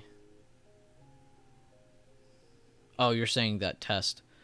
Essentially, yes. Somebody just asked this as well, just to let you know. But yes, it is essentially one. The thing you're looking out for now, because it tested today's open. This is where price opened today. Dropped, picked back up, pushed that new high. Closed back under, but closed above the today's open. Yes, that would essentially be an 80% entry with your risk at today's low, the meat of that low. And then you'd be taking profits pretty much right now because it hit today's high. And as I've always explained, your today's high or your current day's high or your current day's low, whenever you make that retest, that's essentially where your first take profit spot needs to be, because that's essentially where price doesn't have further confirmation past. Does that make sense? Like when you get back to the high, it's like, all right, well, it hit the level, but can it get past it? And that's why you should be taking profits towards that, or at least most of your profits towards that. So essentially, yes, because it's the today's open. And actually, I think I was wrong on that. I apologize. I think that was on Roblox when I was breaking that down. But it's the exact same setup. It's the exact same look. It just needs to get past certain levels now. Okay, cool. You get it. Yo, Deep, thank you. Thank you for the dono, man. $10 dono. I appreciate you, Deep. Thank you, man. Big baller in the house. For real, Deep's a big baller. You guys know me, though. I always love giving you guys the credit because I know this shit isn't easy. You know, following me, that isn't good enough to be like, oh, thank you, Bueller. You did everything for me. Like, no, you did most of the work by showing up, waking up, being here on time, taking time to practice before today's stream and like getting into the whole swing of things like, all right, this is where I want to enter, this is where I want to exit. And this is where you find some of those complainers. A lot of those complainers, you ask them, hey, have you seen workshop number 11? Or hey, have you watched any of Bueller's recent videos? They'll tell you no. It's because they think, oh, I can just step into the market and randomly trade and I'll make money. Well, I'll just listen to this guy. Like, no, you need to listen to the videos first, then you can come into these streams and have a little bit more seasoned approach to these things. Because right now, let's say you were in the 80% entry on Tesla. You'd be complaining right now. But that's because you're not paying attention, you know? Thank you again, though, Deep. I really do appreciate you, man. Thank you so much for that. You know you didn't have to do that.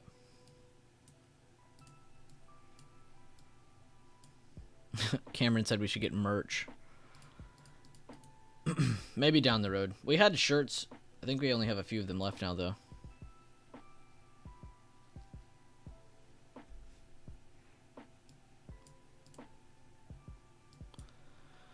Um, essentially, yeah.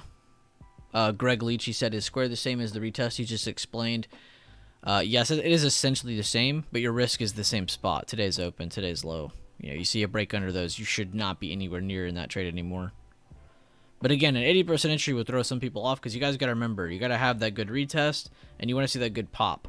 And there's all kinds of entry points in between there. You could be the guy who's entering towards the beginning of this candle, and you keep your stop loss down here. You could be the guy who enters after this and keep your stop loss at today's open. It really depends on what your comfortability is. This is also why I say be sure to check out the videos, because I explain all of this.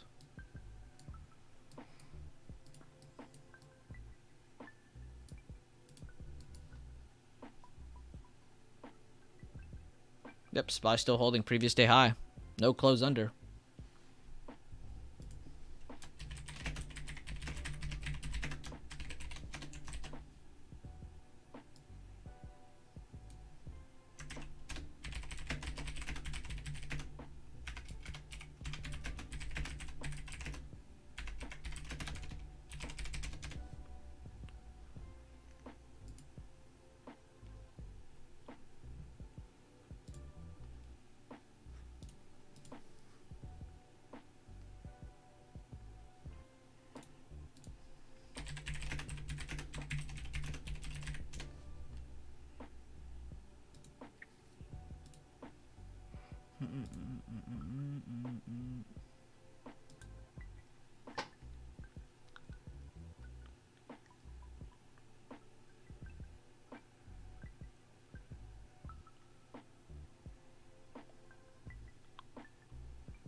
Wedding bill. Congrats, man.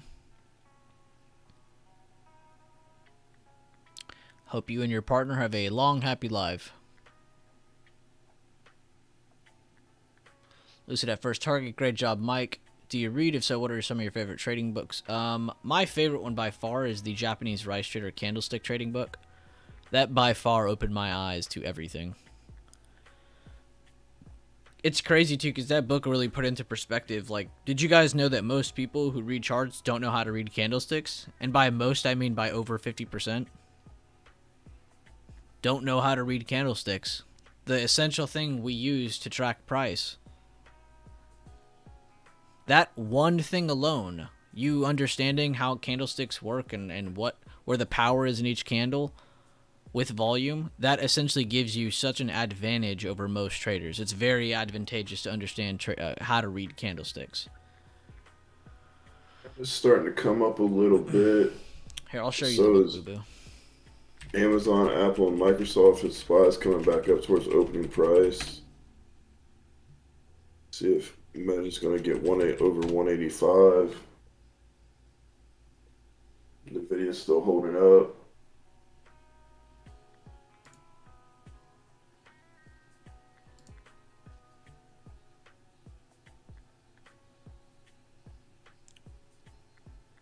I wouldn't buy it from this Etsy, guys, but this is essentially the store, or the book I'm talking about. This is the book that opened my eyes. And don't act like it's not cool to read. You don't gotta read all the time, but damn. But definitely check out at least that book. Candlestick patterns, what the ladies group is currently studying. Oh yeah, that's another thing, guys. If you are a female trader in here, we do have a female-only chat in the server. The ladies have been meeting up every single week, providing content for themselves, just kind of going over things, brushing over a couple different topics. But I would definitely check that out if you are a female trader in here. Can I read it to you at bedtime? maybe we'll do something weird while I read it or something. I don't even know how many people would be interested in something like that, but maybe we could do something like that down the road.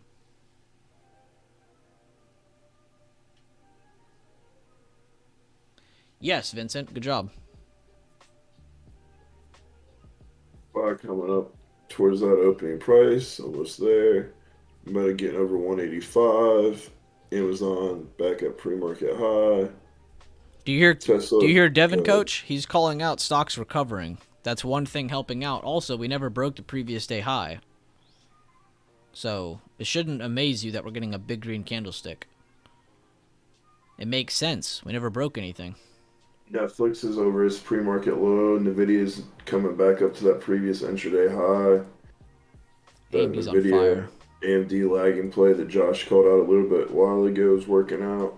Yeah, Nvidia got to today's high basically with that AMD push. Beautiful job. So we really need to see Microsoft, Apple, and Amazon get going. Meta's moving pretty nicely now, 50 cents over 185. Good volume on that still, so could want to see 190. It's overdone, but nothing's impossible. Thank you, Jazz. Jazz dropped a link to that book on the trade floor if you're in the Discord.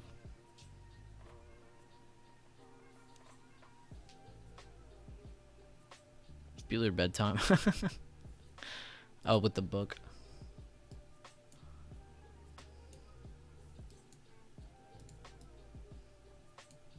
That's 2 callouts on Nvidia today.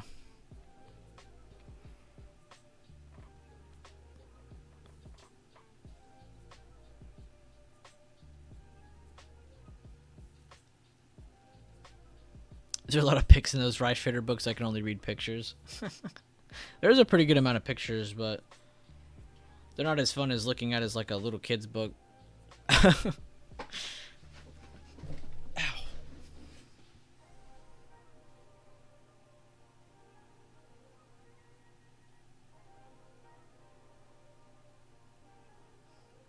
Still under the open range breakout of the 415s area on SPY, but a really good push back above the 90 MA from the hold of the previous day high. And again, thank you Deep and Sandollar for the donations. I really do appreciate y'all. I will never forget that. With the gap this morning, is that gap considered filled since that gap range was in play yesterday, or do you look for that gap fill moving forward? Which one, on the daily time frame? Like this gap that just happened overnight? This one?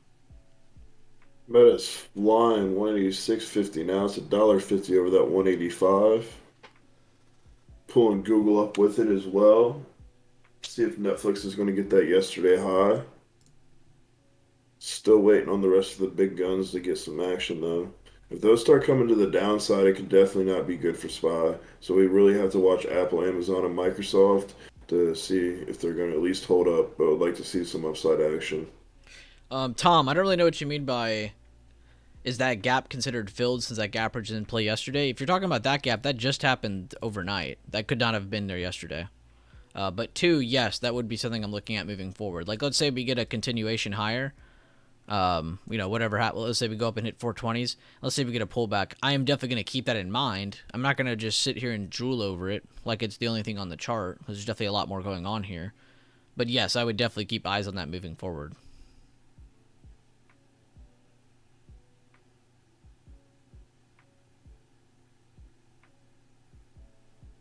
Which one, Casey? I've been talking about a few different tickers. Help me out here.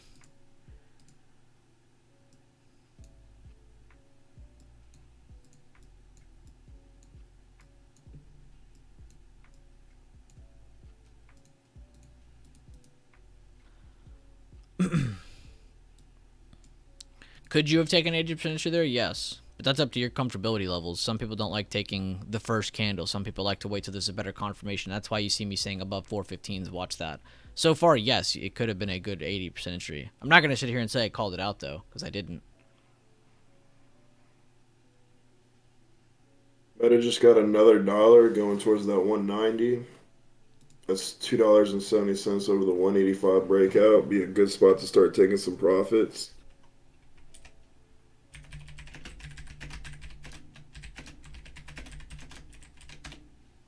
What ticker did you Netflix is just say? almost go ahead. No, Meta. Meta. Okay, I just wanted to Netflix double is check. almost back at that yesterday high.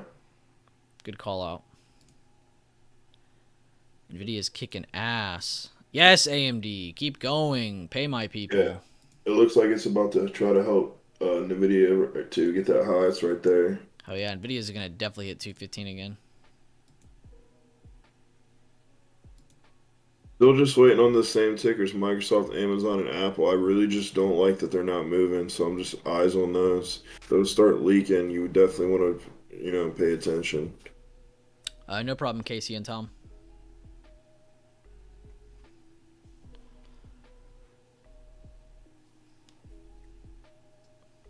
King Carnage, as I've just explained multiple times now, is at the previous day high. The 90 EMA Dang, is a good stuff, short-term man. confirmation.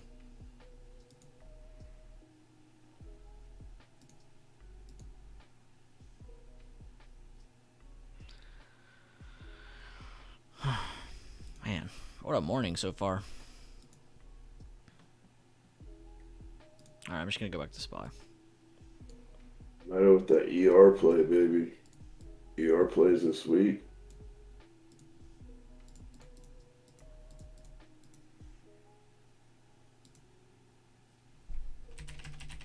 Spy's still not out of this range though, so like I said, we got to pay attention to these other tickets that haven't moved. XOM still trying to come back down to the downside. Brick B's not moved much. Like Devin said, it's still in range. All we've seen is a good profit taking, a good retest to previous day highs, a good bounce. We have not left the initial range at all.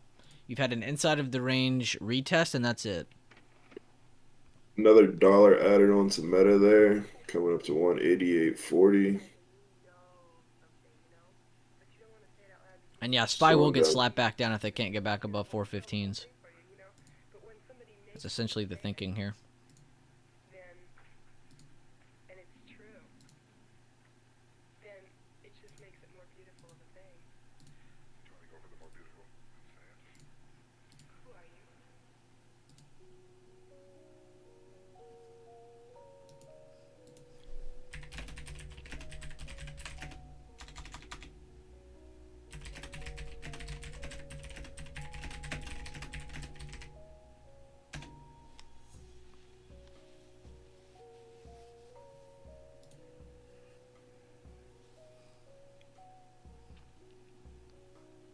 Yeah, that meta breakout is nuts. I will not lie. Volume's crazy. Up almost 23.5% today. That's wild.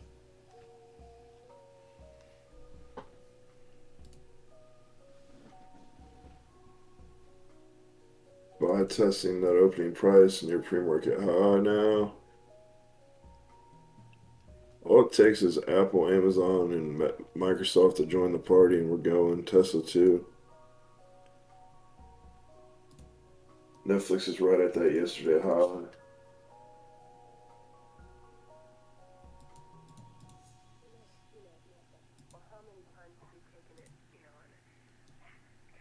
Get 2 minutes to our next 30-minute and 10-minute candle.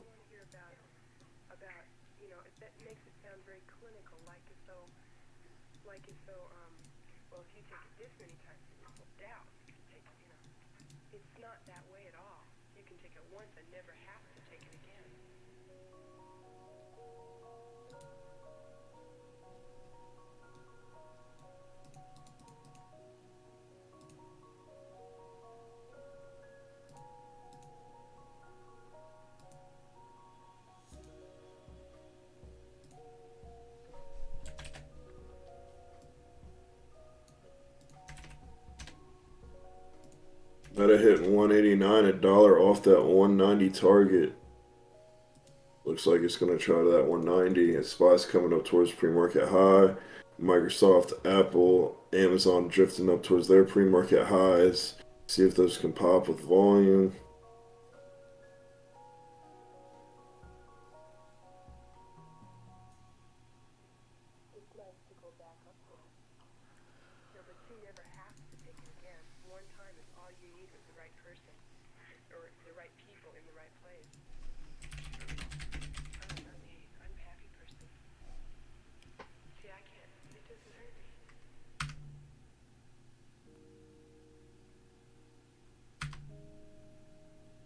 Apple, Microsoft, Amazon all trying to hold and push higher. A good sign for their recovery.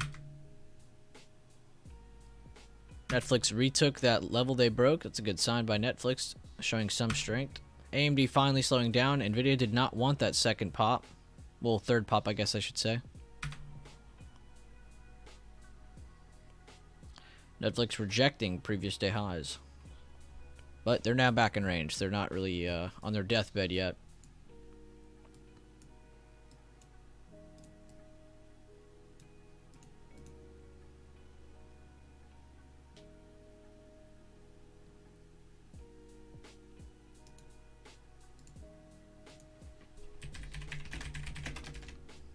A lot of members doing a really good job calling out good levels this morning. Good job, guys. Both in Discord and YouTube.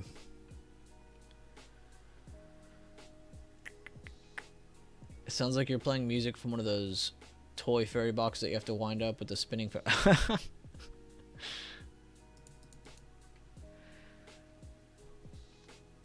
Here, I can give you all a link to that playlist if y'all want it.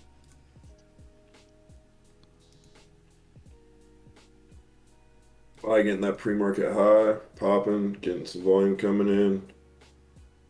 Microsoft, Apple, and Amazon all getting over their pre-market highs. Tesla coming back up to previous intraday high.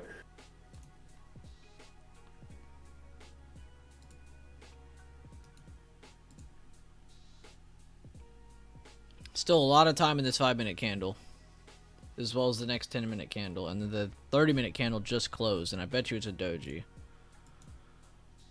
Or not doji, the first hour. Let me check the hourly. Yeah, I was gonna say. Retest, push, that's all we've gotten. Beautiful retest of those previous day highs.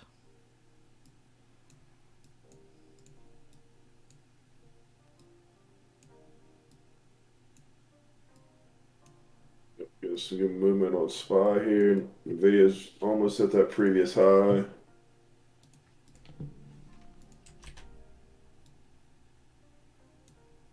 Apple right at that previous intraday high. Same with Microsoft. Amazon's a little bit behind. Tesla's right there. Google's right there. XOM's coming back up. Netflix is still trying to hold that level. SPY hitting 416s. Like I said, 420s are very possible today. 420 kicks on FOMO. Now what we need to see is a push over 416s into the 417.30, 417.60s, or we'll see a recovery reset move down to see if they can hold today's open. Everybody, today's open is at 414.86. There's a lot of time in the yearly candle.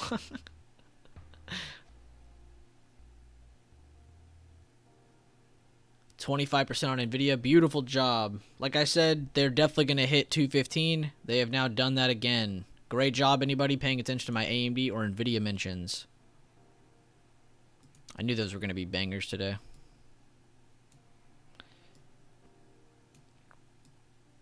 When I saw they were the few pre-markets that were holding that way, I was like, these have to be on the list today. It's like Tesla getting that new high. See if Apple can do it. It's right there. Google's pushing higher. Meta 10 cents off 190.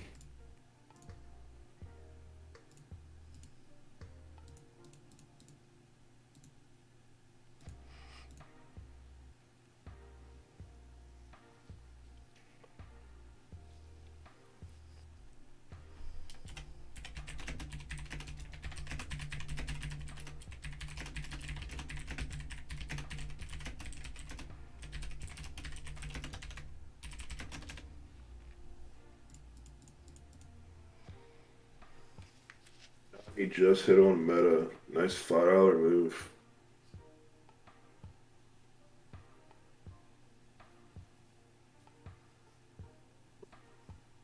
Apple still hasn't broke the level. Hey Josh, 20% gain on the account today. Your levels were pivotal. Much thanks. All praise goes to you, David. Great job, man. Don't be greedy and do not double dip. Great job on your account today, boss. Very happy for you. You bought puts in that breakout on SPY? That's pain. That's pure pain.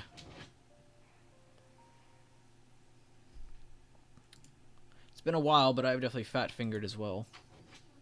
Definitely happens to the best of us.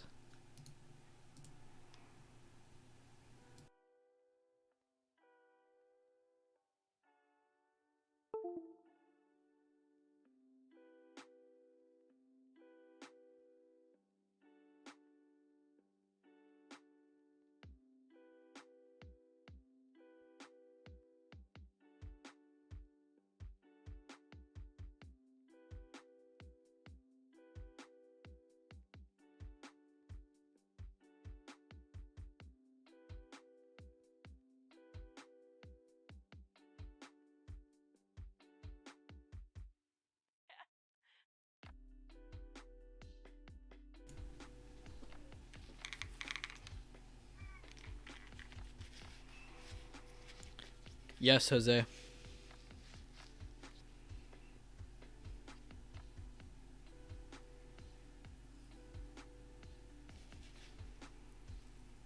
I also just stated that.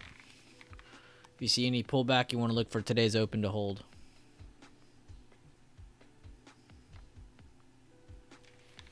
We're getting that new high day, barely.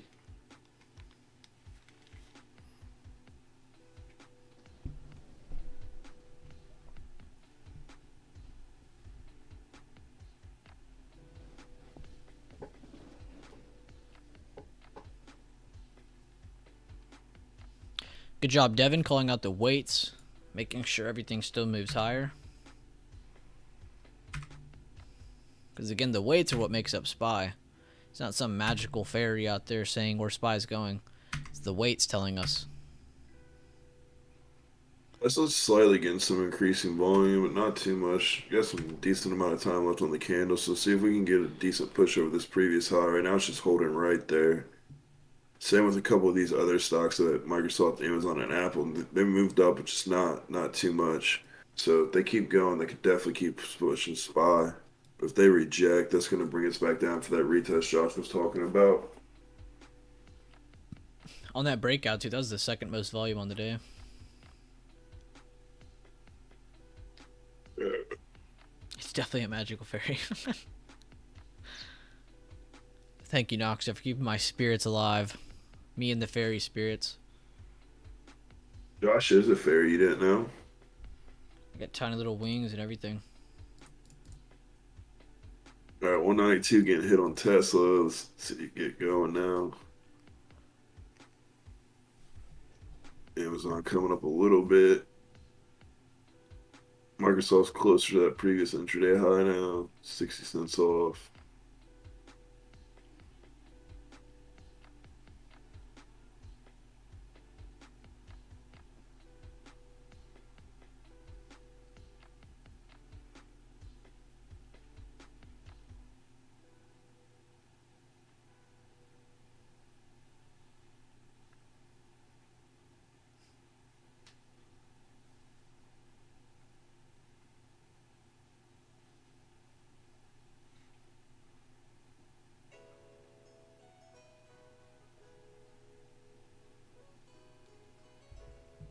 Beautiful new high of day on SPY.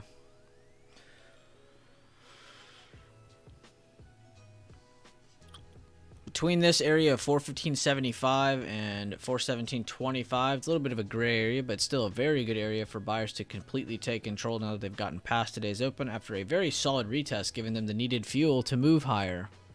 So if we continued higher and hit 417.30s, I would not be surprised. If we do see any kind of slowdown or pullback, though, like Devin and me just said, we're going to be watching today's open for a potential retest. And if that fails, then we're pulling back down to make a potential lower high. Or, higher low, sorry, at 413.67. The ultimate defense of the previous day highs. Netflix still setting up, though, for some upside if you can get up over that previous intraday high, pre-market high. Hey, nice, Jack. Very happy to hear from Not Nice. I don't know where he's been, but I'm still happy for him. Barry the Fairy. Josh flapping his little wings. Hey, watch out, man. Watch out, watch out, watch out. But it's still holding up really well here under 190. If it pops 190, I don't know what it's going to do, but it can keep moving. This thing's just like Josh has already said, it's up so much, 23%, insane. That's wild, dude.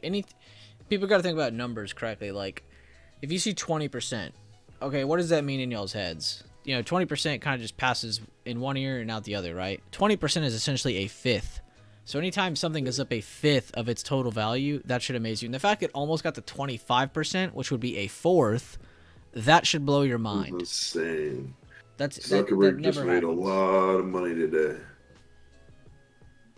He bumped up a couple spots on the wealth list, that's for sure. People, I guess, really like that $40 billion or 40 million buyback or whatever.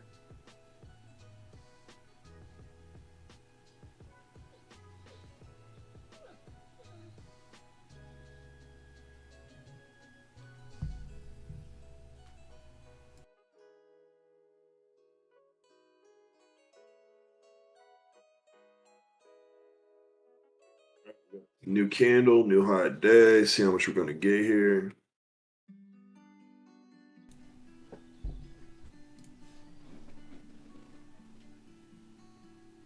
He was Okay. moving pretty well too. All right, thanks for letting me know, Jack. I didn't know that. Hope he's okay though. UPST's up almost 28% on the day. Dear Lord.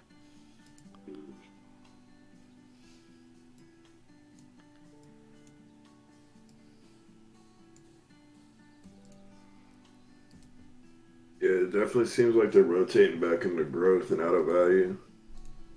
Definitely seems to be a little rotation right now. So something like Piton and stuff bouncing. Microsoft right at that previous intraday high. See if we can get above it and push it.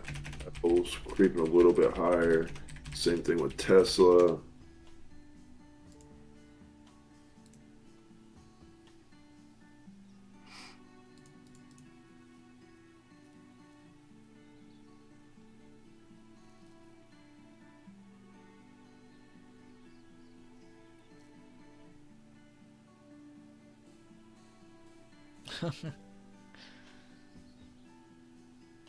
Because he's nice with it.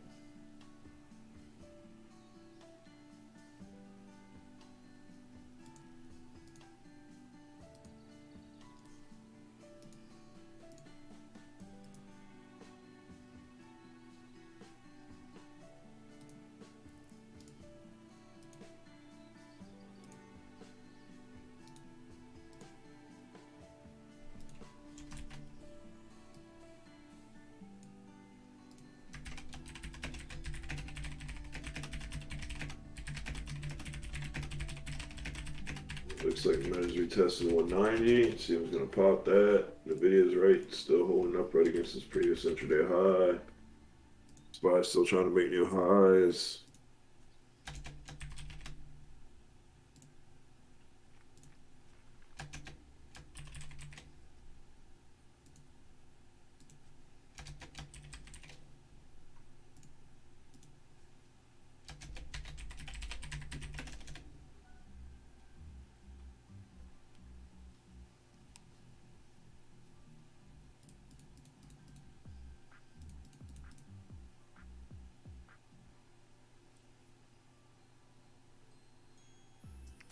Maybe back then I used to, Vincent, but not really, to be honest with you. There is a way of trading off of that. It's not like that's a made-up thing. That is a real thing. There's traders of all kinds, Vincent. There's people who look at contract pricing. There's people who literally just watch Greeks. It's crazy the different things you can study and just focus on.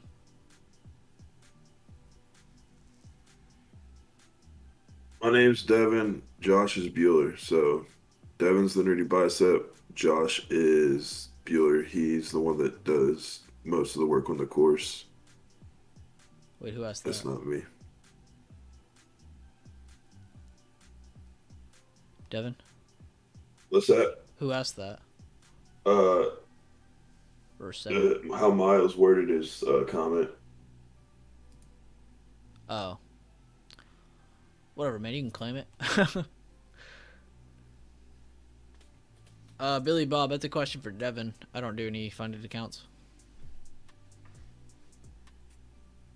I mean, Billy Bob, it's I mean, essentially for futures, they're excellent, man. Most of them have a pretty good payout percentage, like 90-10, where you keep 90% of the profit. So if you're a trader that just doesn't have the capital to trade, the trade the BB system works the same on futures as it does the normal market. So you can definitely use it if you're low capital and can pass a combine.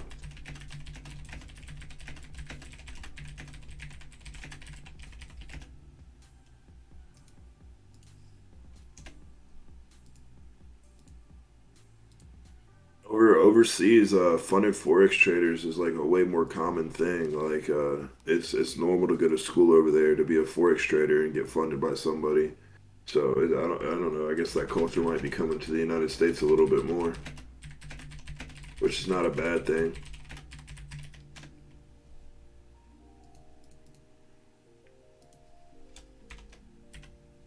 I would just. I'm not gonna recommend one specifically because I don't really like promoting anybody, but I wouldn't I just pick one that doesn't do anything more than 90-10 commission. A lot of times they'll run promos where you get like the X amount of dollars of withdrawals and your first withdrawals for free. So maybe look for one that's running a special promo. Just a lot of people actually will rotate around and do the promos because though some of them will do like your first 20,000, you don't have to pay commission. Well, then another one will run a promo and you just switch brokers real quick. There's like no really, you don't have to be loyal to any of them.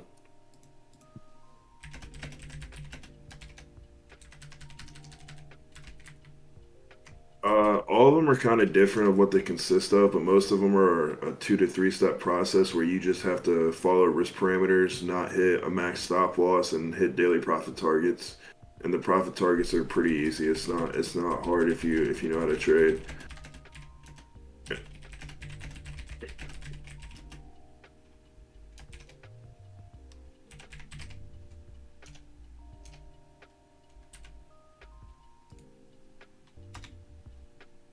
Good stuff. Knoxville and Tesla. It's been pushing up nicely since it broke that previous intraday high. Microsoft just made a new high day. See if it can continue up over that. Apple getting increasing volume on its 10 minute.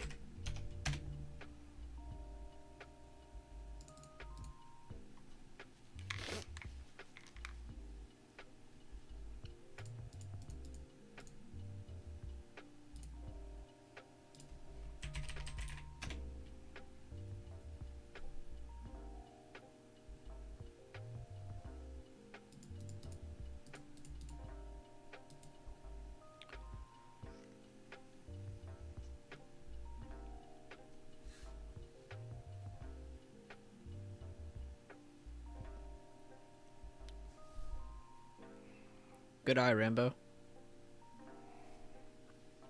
And yeah, Freddie, I've made it very clear today, all of the stocks that have earnings today, it's not just Apple. There are so many top weights reporting today. It's probably going to stop me from taking a swing trade on something. So I'll probably look for something that doesn't correlate as well, like Beyond, maybe even Alibaba.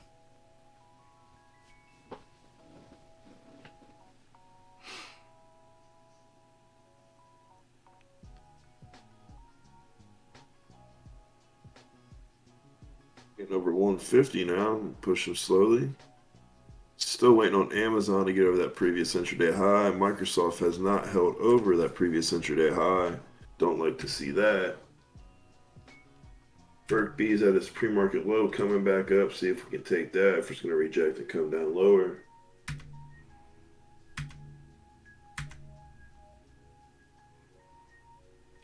Netflix moving a little bit higher.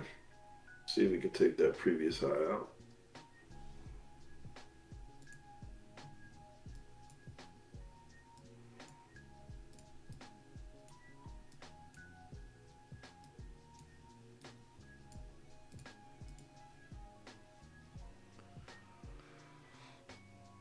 Yeah, facts, Noxta. That is literally, dude, that is literally the case every time there's crazy news or something after hours. There's always so many good-looking setups.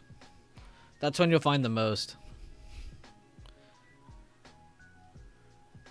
At least it's what I've definitely experienced through my trading in swing trading at least, is seeing just tons of beautiful setups, and you're like, well, I don't really want to take a trade because, you know, SPY is a bunch of things happening, or there's news, there's earnings reports on major weights, and then you're like, all right, I won't trade. And then you look and they all get faked out. It's like, oh my god, I'm so glad I didn't trade those. But it sucks because so many of those setups are so good.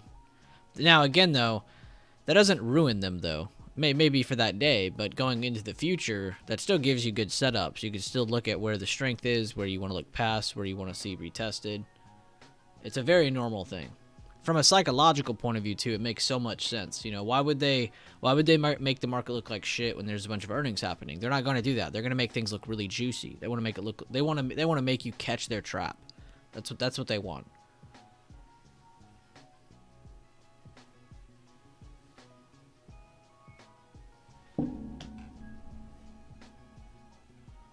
So watch for Netflix to pop this pre-market high now that's over this yesterday high and go towards 368.70 area.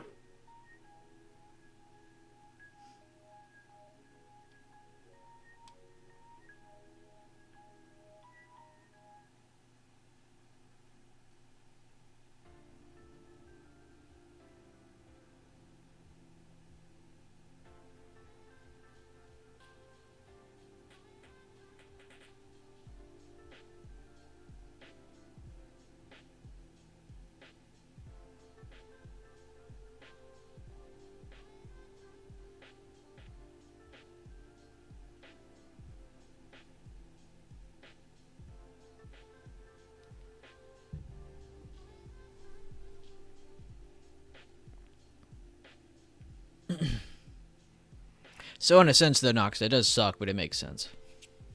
It's just something we have to live with. This is also why I say swing trading takes a lot longer to grow with, because you have to understand most of the time you're going to be stopping yourself from entering. It's only those few moments where you're like super confident and you see all the parameters line up and you're like, all right, well, I'm definitely taking this trade. Giving you less practice, which is why I constantly preach the message, review and visualize, because that's what's going to help you the most. If we were to only learn off of taking live trades, we would be screwed.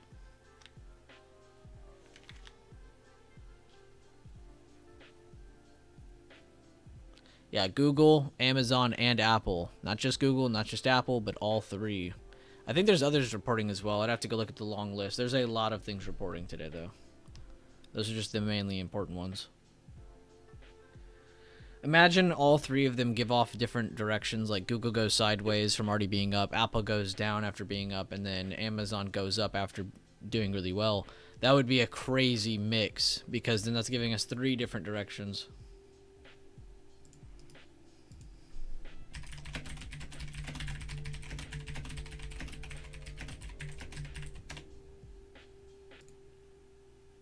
Oh, there you go, Noxta, thank you.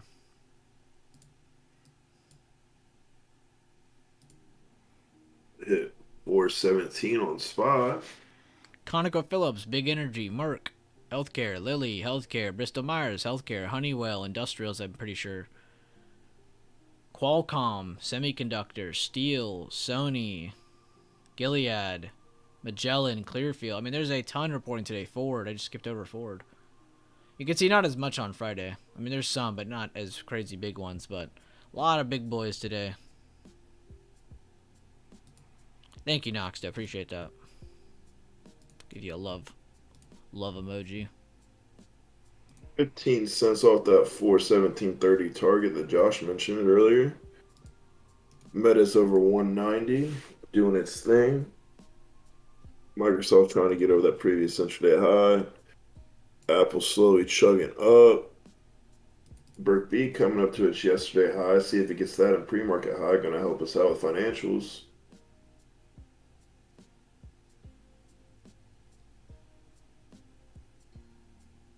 You could check out my most popular video, 762. It's literally on 1 minute scalping. But there's plenty of videos on my channel for quick scalps. A ton. Live trades, non-live trades, trade reviews. There's a ton of scalping videos on my channel. That's actually probably most of what my channel is. I'd say scalps and swings. Exactly, all heavyweight champion, Sam. How would you play the earnings for those three stocks? I wouldn't. Devin would probably play them after they're done, because he likes playing the post-earnings reactions. 10-man, If you have access to the chat, Tin Man was actually posting on this today. He is the king of spreads. You can check out his channel if you want for some information on how to play earnings, or how to not play earnings, I guess. So I should say that. But I don't play earnings. I don't touch them. There's maybe a few in the past that I've gambled on and done well on. There's a few I've gambled on and done horribly on, you know. But that's all about you taking risk that you're planning. Yeah, the post-earning plays I really like to play are the ones like Meta, where they make a big move, then you get that nice tight range the next day in the pre-market. So it's either, potentially going to go to the upside or downside. And on the downside, you're looking for that 50% of the breakout candle slash the golden pocket at the 60% retracement for that range to test. And on the upside, it all just depends what your next upside target is. So you're either looking for that retest play or you're looking for the play to the upside. And today we got it on Meta. Earlier this week we had it on, what was that, GE I took an ER play on. So earning season can be pretty fun. We just got to be patient.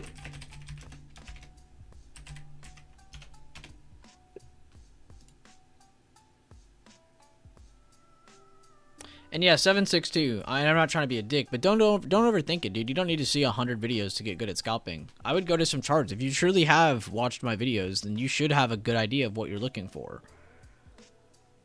Go over to some charts and try to point out some open range breakouts for some quick scalps. So what's amazing about scalps is you don't need a huge move. This is a huge misconception. People always think like, oh, I need at least $1 move to make some gains. Like, no, you don't. You can get a 30-cent move and catch a very nice % gain. It's all about entry. Not hesitating, getting out in good time. Are you the type of guy to take profit as price is pushing into 417, or are you the type of guy that wants to see the candle close first? Because a lot of scalpers, they don't care about candle close on this. They'd be looking to take profits as it's getting close to this area because they don't care about it perfectly hitting that or not.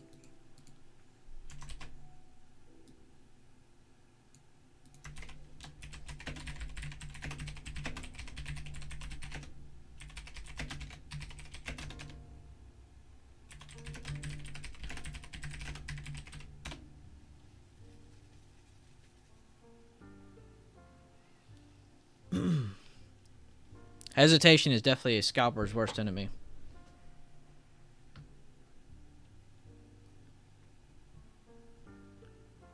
We got some stuff slowing down. Tesla, Microsoft, Amazon, Nvidia. Netflix couldn't get it going yet over that yesterday high, pre-market high. XOM coming back down to the low. Google losing steam.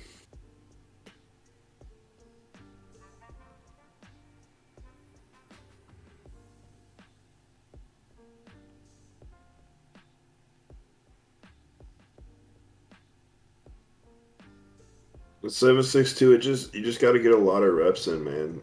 Scalping is one of those things. It just takes a lot of repetitions. It's not something you're gonna pick up as fast as some other things, especially on like your aggressive scalps. You really got to have a lot of hours staring at that price action, finding the things that you like to see in your candlestick patterns and volume at your levels.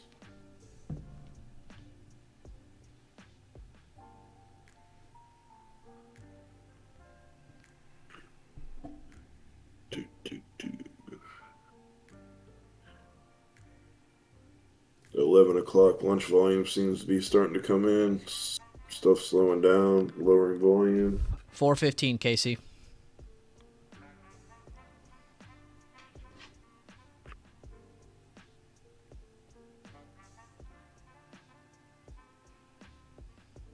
But yeah, like Devin said, take those mental reps, 762. I know you can do it.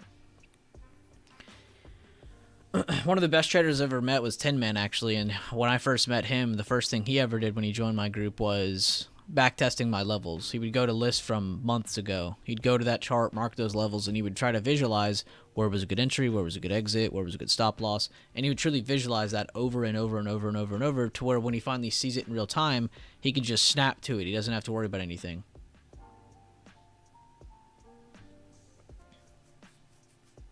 I would truly visualize and backtest as many of my lists as you possibly can. I'm not saying my levels are like God or anything, but they're there for you. You can go back. I promise you, I have lists from years ago that you can go back to, so Take as much time as you need if you're in the chat and have the access to it. But I would take time to just go through the levels, try to picture, all right, what's this, what's that, where's entry, where's exit. I've already broken down to you what types of entries we look for. Now it's just up to you to visualize them. What would a good stop loss be? What was an entry? What would your thought process be during that? You know, there's a whole lot to look at. It's not just, oh, I'm going to get into this and take a bunch of real trades and get good practice in. No, trust me, that's the good way to burn. If you want to truly survive in this market, you need to visualize and mental trade as much as you possibly can. I did the same, went through 2021, watched this a while back to visualize. There you go. Very good example. Listen up, this is important what he's saying about Tin Man. Go back 30 seconds and hear that again. Good job, Signal Trader.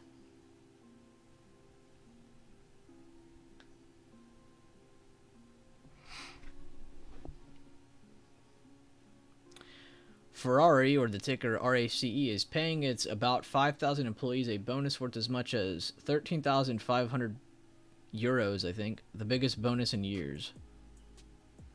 Huh. I like how it says as worth as much, and then it says the number. It's like, so somebody could have just gotten 1,000.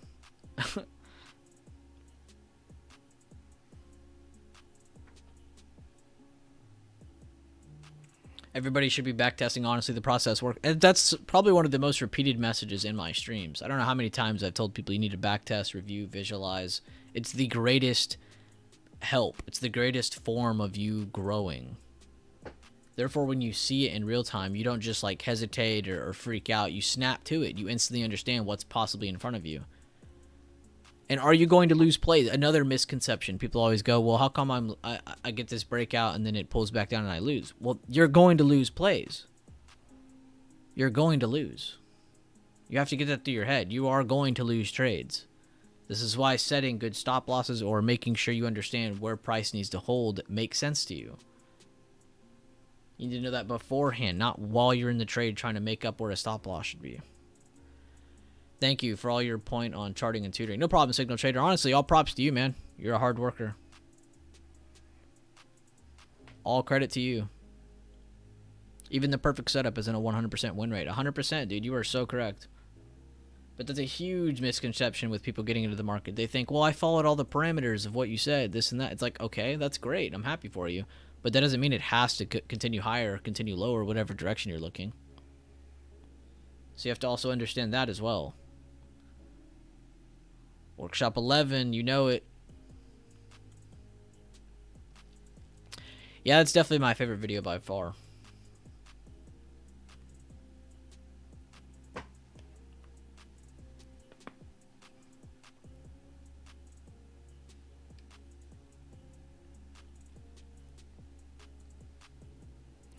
You have to have a membership, Big Boom. It's in the basic membership section under Learn and Earn.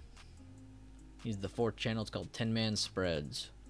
He does have a open and available video on my channel. I don't remember what workshop number it is, but he's in one of the workshop videos, and he has an over hour-long video of him covering spreads. What are the best examples of them? He breaks down literally every parameter of the spreads he talks about in the video, so I would definitely check that out. I had to learn... Wait, I had to read that back. Yeah, I had to learn how to lose better because it's a part of trading. 100%. Signal Trader said it too. Yes, I was a terrible loser. Devontae. You have a membership? Okay, well, here, Big Boom. It's right here. I'll just re-show you. And for anybody in Discord, this is the one time I'm going to show you. Because I've gone over this a ton. But if you're in the chat, you see these little tiny arrows right here? Sometimes those are clicked, and if they point to the right, you don't have that channel open. Open it. It'll unlock a lot of other channels, and his channel is right here under BB Bot. This is how you can quickly go through these. Also, another awesome tip is when you go through these channels, there's also pinned messages. I can't tell you guys how many times I've explained this to chat, and people still overlook this information. I understand there's a lot, but you have plenty of time in the world to go through this info, so take your time. Don't rush into this info. But there are pinned messages. You click on them, you go through all kinds of old info that we've posted on all kinds of things. So definitely make sure you check out pinned messages and that you understand how to work the channels of the Discord. Me and Leland are actually working on one more new channel. I think it might be one of our last channels we make until we come up with more ideas, but We're going to be coming out with a channel that just basically alerts levels from the list that we make.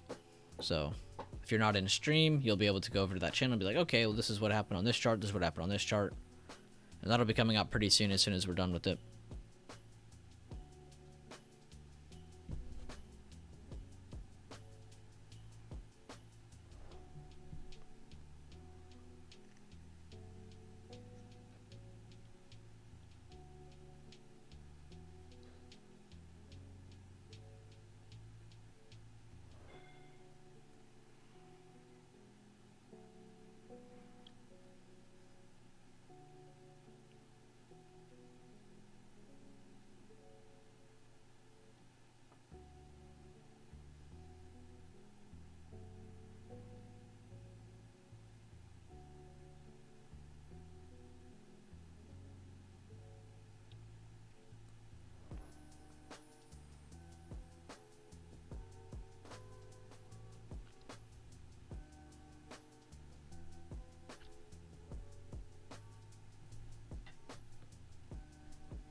I'd probably do like the 5-minute or the 3-minute. I'm not quite sure yet, Devontae. Me and Leland have barely started on it. We've released it. We really need to talk on it more, to be honest. But I'm not sure. Maybe.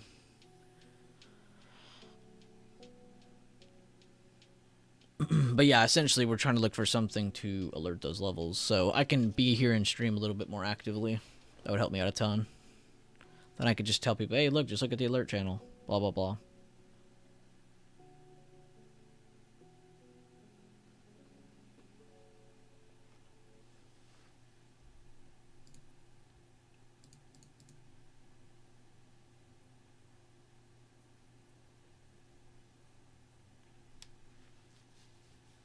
Yeah, Meta over 191 by $2. Think it's not going to stop today. Up over 25%, a quarter of its initial market cap this morning. That is nuts. It's funny that they hit 25% after reporting 25% of Earth is on their platforms. Tesla hit a next target at 196. See if it's going to get over that. Amazon still hasn't really broke out. Neither is Microsoft. Netflix is at that pre-market high finally. See if we're going to get over that. Yeah, Zuckerberg's probably jumping up and down right now. He just made so much money today. Oh, I bet he has zero emotion. Oh yeah. He's like an alien or a robot. You're probably right. He probably doesn't even know it's up 25%. He's probably just sitting there chilling with his Sweet Ray baby sauce.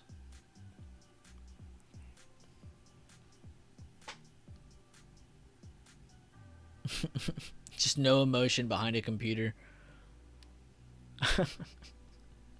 I could totally picture it. Yeah, like Meta just that that's just as Meta's gonna help move SPY even more now because it's 25% more market cap. So there's something else to pay attention to.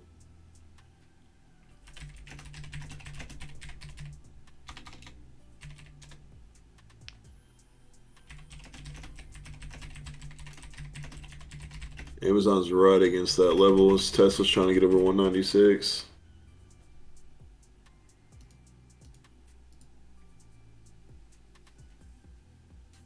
Yep, Netflix taking out that pre-market high.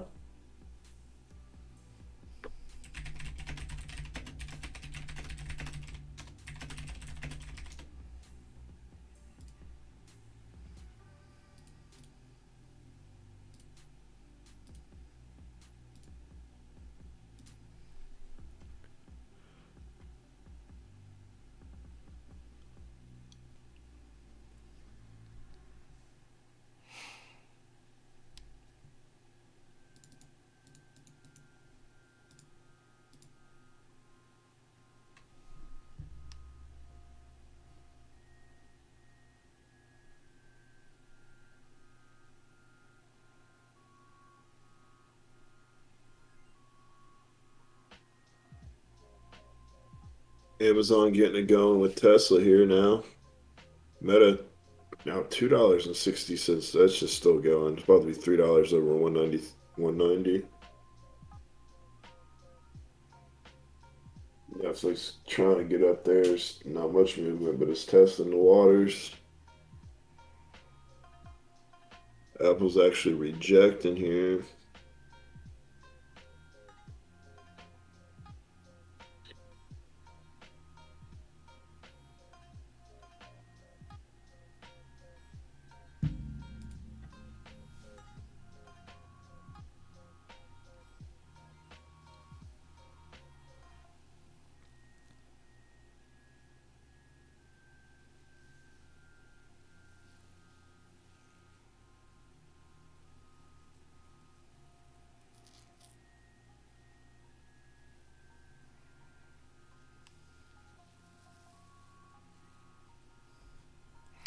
What's Apple's expected move? For the week, it's 6.5. So that's 325 on both sides. So 153, so basically 154 and 146.50. 146 is.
Nvidia definitely have some weakness today after all this push. AMD back down, Google slowing down, Meta slowing down finally, Tesla slowing down. It's crazy to see Tesla at right under 200 again. Which, if you guys were in the stream, I think it was last week or the week before that, we talked about how that candle back on Tesla's daily time frame could essentially have been their short-term bottom, and you might see them go to 200 again. So it's crazy to see them back up there. Which, again, I'm not taking any credit for that, but we did cover it. Beautiful, beautiful run by them.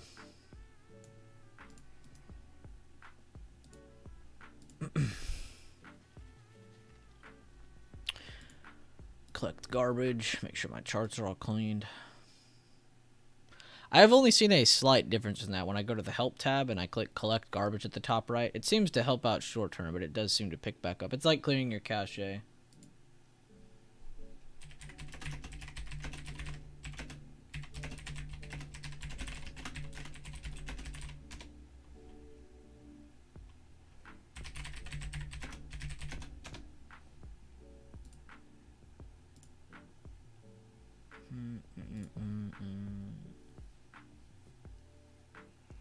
Google's plus minus 6.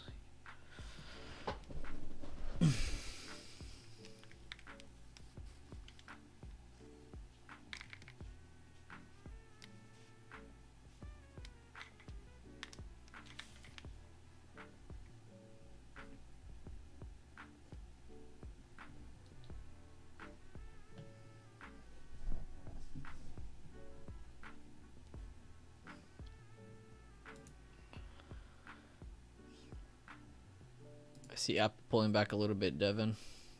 Yep. Apple's pulling back. Microsoft really never broke over the levels. Same with Amazon. Tesla's coming back under 196. Definitely slowing down. XOM's near that low a day. Meta's slowing down a little bit. Coming back down to the 190 after pushing up to 193. Crazy push though on Meta.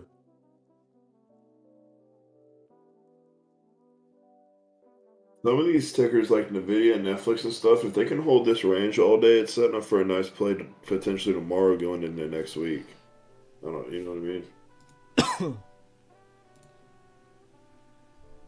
hold this range all day. Netflix kind of hold this range all day. They could be our plays tomorrow.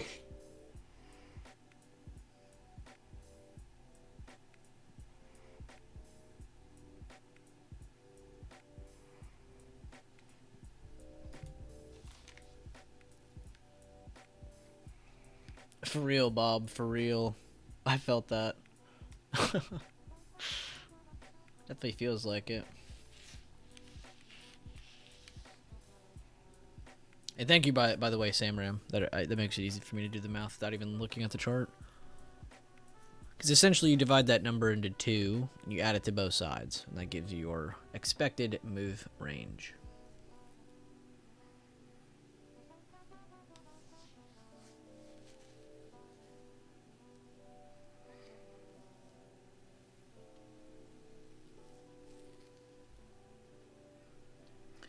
Salesforce CRM layoffs appear to be starting. It came out by the platformer.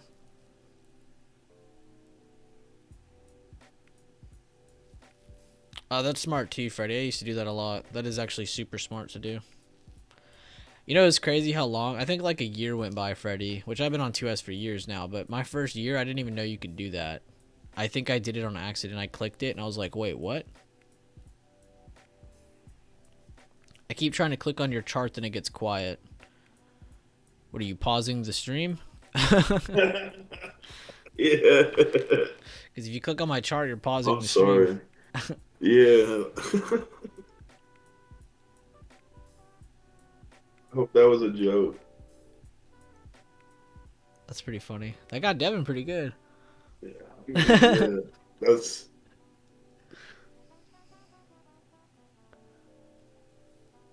If you have YouTube Premium or if you have an ad blocker on Erica, you will not get any ads. That has been proven.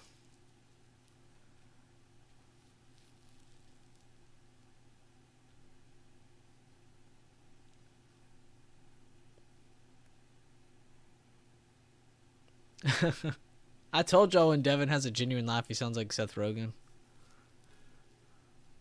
Which, in my opinion, that's a good laugh to sound like.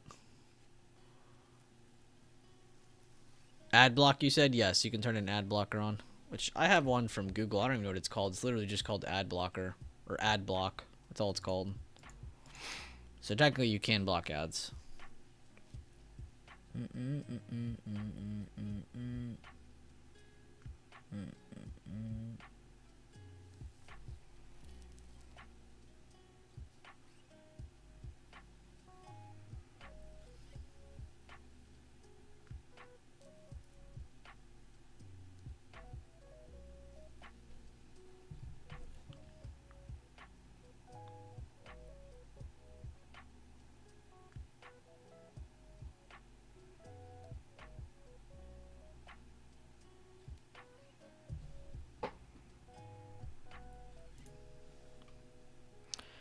Nvidia back to previous day highs after breaking back under support. AMD's already broken 9 EMA. They're looking to break 8670s to retest 8550s.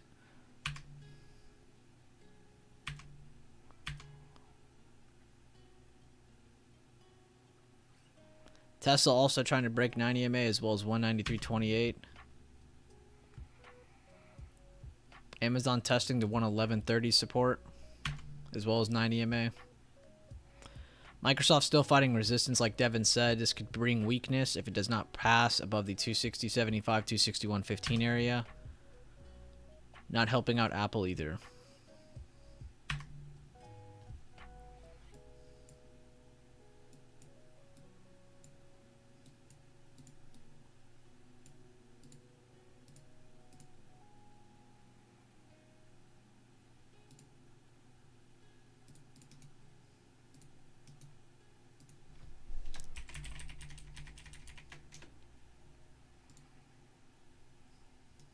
Do we have any 8:30 numbers tomorrow that hold any weight, or are those all out of the way for the week? There's not as many Friday now.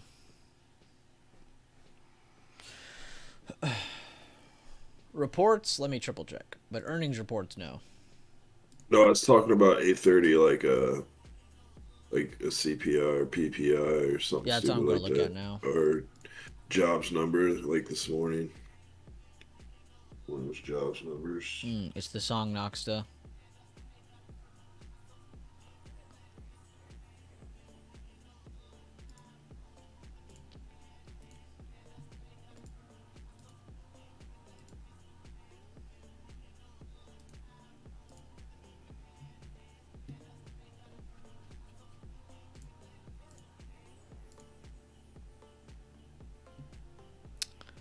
Yes, employment situation 8:30, PMI at 8:45, 7:30 the employment comes out, and then ISM, and then the rig count, but that's not as important. ISM is pretty important, but that's all the way at 30 minutes after open.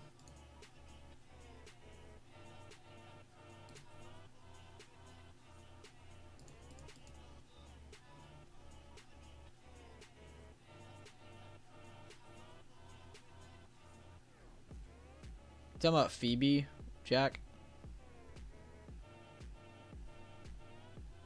If SPY holds this retest at 415.87, would you consider that an 80% entry? No. I need to grab a fib to see where the better 80% entry is. Then I'll answer your question. So it's pretty much above pre-market high. The high of that move. So yeah, I guess you could say that'd be a decent 80% entry spot. The only thing I don't like is that it's under the 9 EMA, so you're going to need to see it past that. But yes, this could be essentially where we get a retest from. Who asked that? Casey, great question. So yes, you could get an 80% entry from here. Which, we didn't have anything crazy break us down. A big thing to keep your eyes on if you want to catch SPY is keeping your eye on a lot of the top weights and seeing if they're continuing higher or continuing lower. That's why we keep updating Apple, Microsoft. The weights are that important. And none of the weights really look like they're doing anything special for this to be a good bounce yet. But yes, essentially to answer your question, yes. It's just not as strong until you see some more confirmations pop up. Plus, you still got a few minutes on this candle, so it's not like this is definitely holding. This is just holding for now. 9 EMA break with rising volume, but still lower than a lot of the other 5-minute candles. Could call out Isaiah.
Oh, Janice. Yeah, I know, you're right.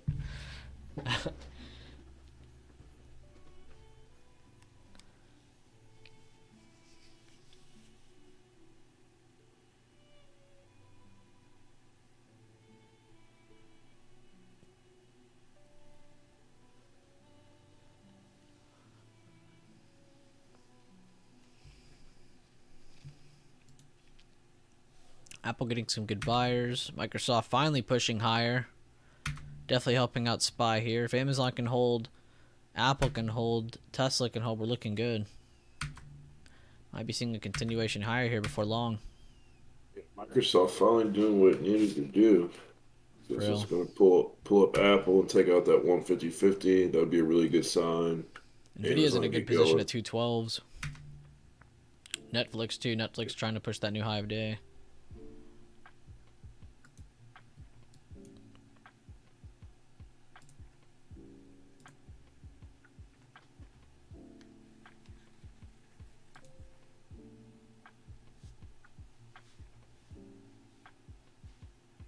Good job, Rambo.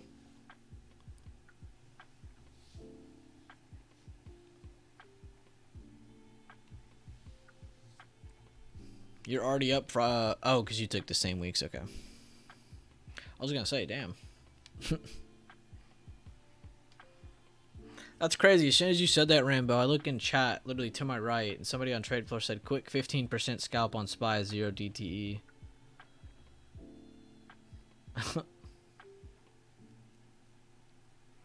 Two different people. Good job, Rambo. Good job, Isaiah.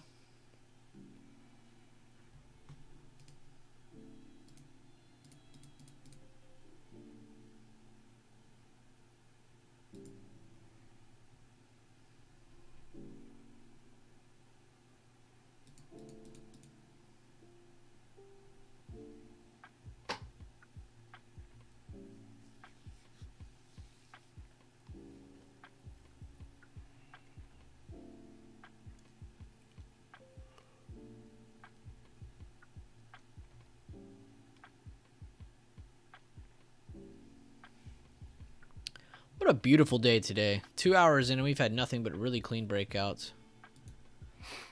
We even pretty much called out the potential retest too. Everybody was like, you know, what if we push higher and we already break out? You know, a lot of those people who don't visualize enough are going to sit there and just complain and moan that they missed the first breakout in the pre-market. That was not the better play.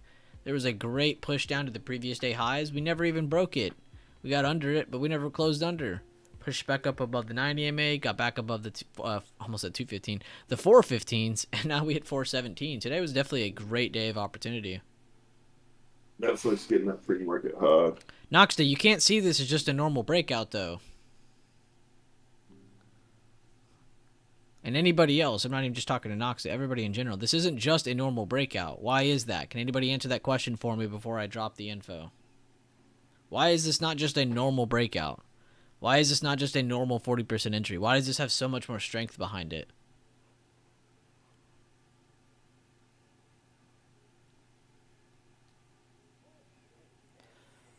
Current day open, yes, but what else?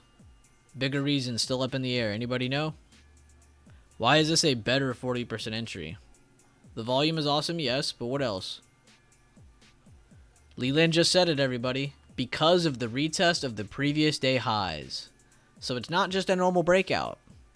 You wouldn't sit here and just aim right here and say, oh, that was just a breakout. That's all that happened. No, there's a hell of a lot more that happened there, and we all damn well know it.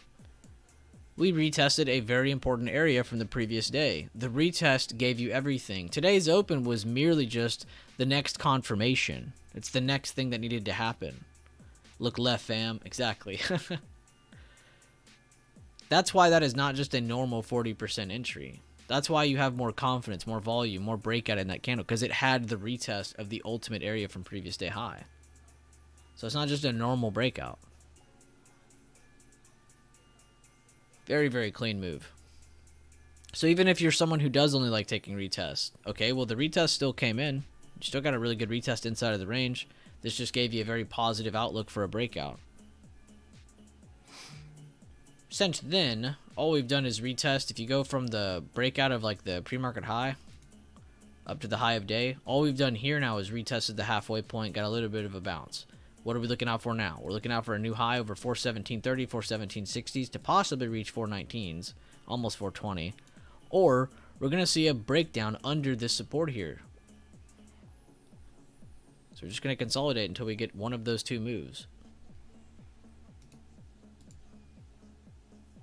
And that level was there without even drawing the fib. You should have had that level there before that fib was even drawn anyway.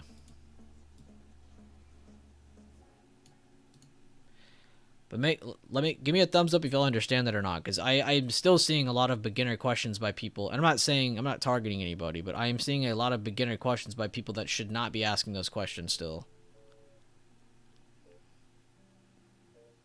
Don't just say okay or throw a thumbs up just to add on to the pile. Make sure you do understand.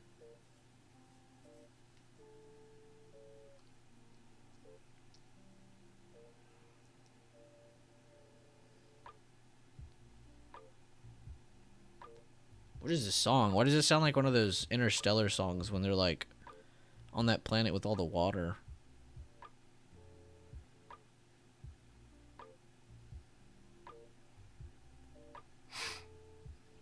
So just remember that next time, though, guys. Whenever you see a big, like, let's say you have a good resistance or a good support, right? And you see it break before the market's even open. You know, at first and I mean, I think everybody's normal, natural reaction is, "Oh shit, damn it, I wish that would have waited," but it doesn't. It's not gonna happen every time, right? So what do you need to make sure of if you do start higher or lower than one of those areas? Then you need to see them be retested. What could have happened here as well? Could this have broken down today? Yes, 100%. Could have broken the previous day highs and be in the opposite direction right now. This is why you plan for both sides, never just one. Or you're going to find yourself trying to be a biased picker, and you're going to be sitting here saying, oh, well, we're definitely going up today, we're definitely going down today, and then the opposite happens. You're going to feel dumb. You're going to feel really bad. You're going to feel like shit. You're going to feel like, damn, why didn't I think about that? It's like, it's some afterthought stuff. Always plan for both sides. That's why these levels are ultimate, because they give you plans regardless of where we open.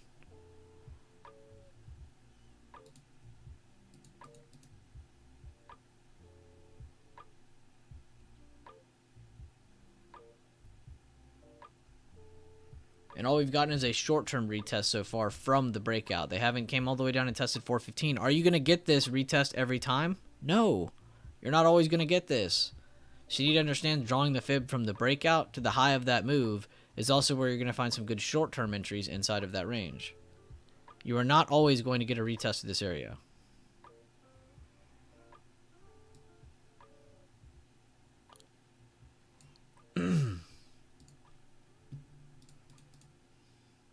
Random project update. That shot back has seen some better days.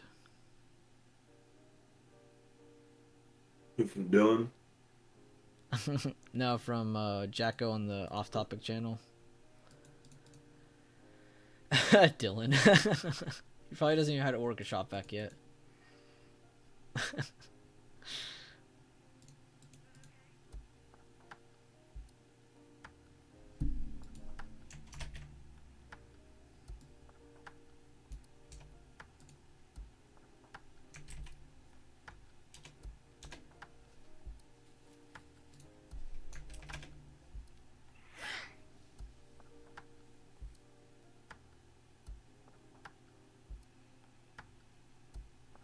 By not checking back on the contract, Jason.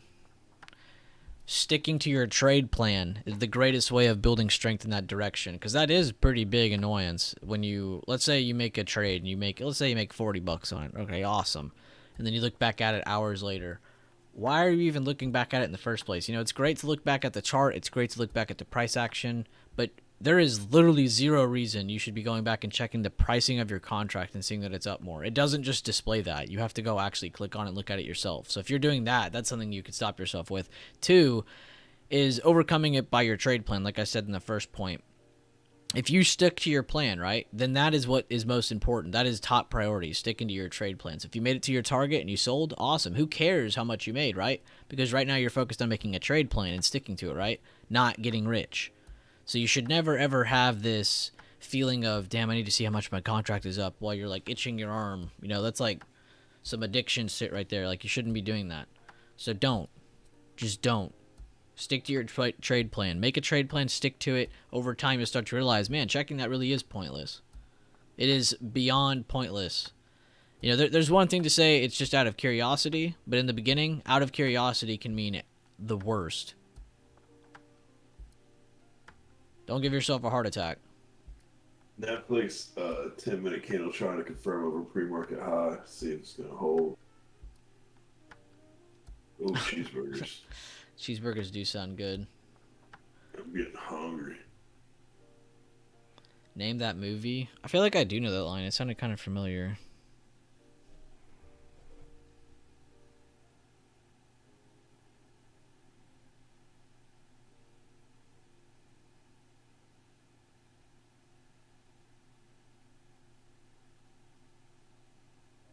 Trying to think, Rambo. Don't say it.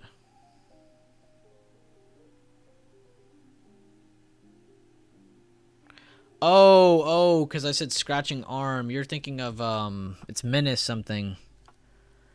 Oh, it's on the tip of my tongue. Netflix about to get 368.30 area and should be able to get going.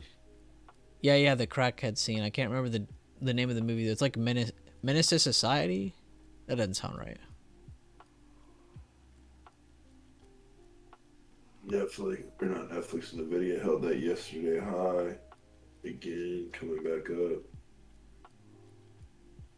Microsoft going a little bit more. Oh, it was Apple Menace to right. Society. Okay, good. Apple right at previous intraday high again.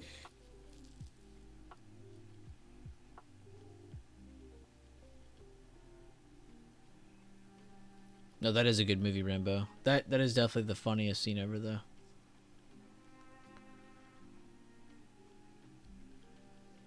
I mean, you haven't been on them that long, Nox, so don't beat yourself up.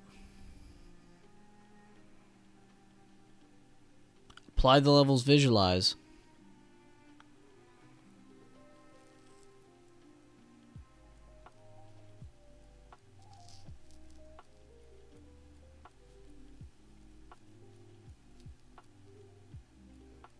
No problem, Jason. That was a great question you asked. Because you ask that, you know, that's really good on you. Because I promise you, there's probably 20, 30, 40, 50, 60 other people in here who are thinking the same thing at all times. I promise you. So you having the confidence enough to ask that, great job. There you go, Mike.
Biggest green day in weeks today. BB system paying off. Cheers, brother. Good job, Chance. All credit to you, man.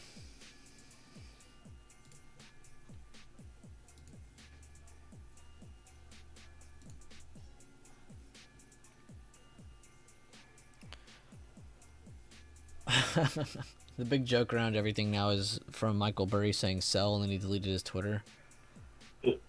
It's just funny because all this movement. So I saw somebody's comment yesterday. It was like, oh, Michael Burry said sell. All right, well, everybody grab shorts in about a year or two. Because he's 90% of the time correct, but he's always super late. Or super early, I should say, not late. Super early.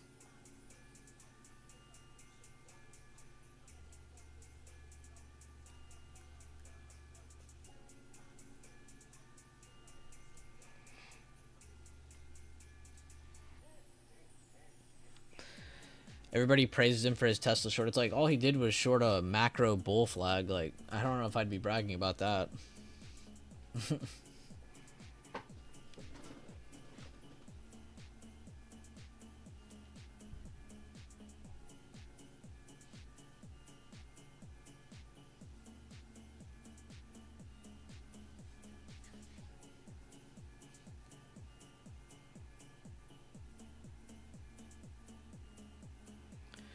Nah, Billy Bob, it's crazy because, like, he still has, like, such a huge cult, but he literally deletes his Twitter, like, once every fucking month. Like, it happens so much more than people think.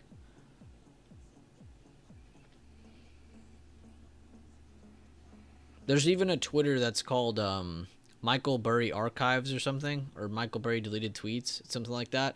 And it'll literally save all of his tweets because he literally, not only does he delete his account, like, once a month, he deletes each tweet like after it's been 24 hours. Like there's very few tweets that lasted longer than 24 hours. He deletes them instantly after. He is completely a child on social media. It's like, dude, don't talk if you can't take the heat. Like I don't understand. You're how old now? You've made how much money and you're still having a problem with this? I hope he hears this, to be honest. I hope somehow Michael Burry hears this. He's a sore winner. It's so weird. He's a sore winner and a sore loser. He's just a sore person. A genius, yes. You'd be stupid to say he's not a genius, but dude's such a child.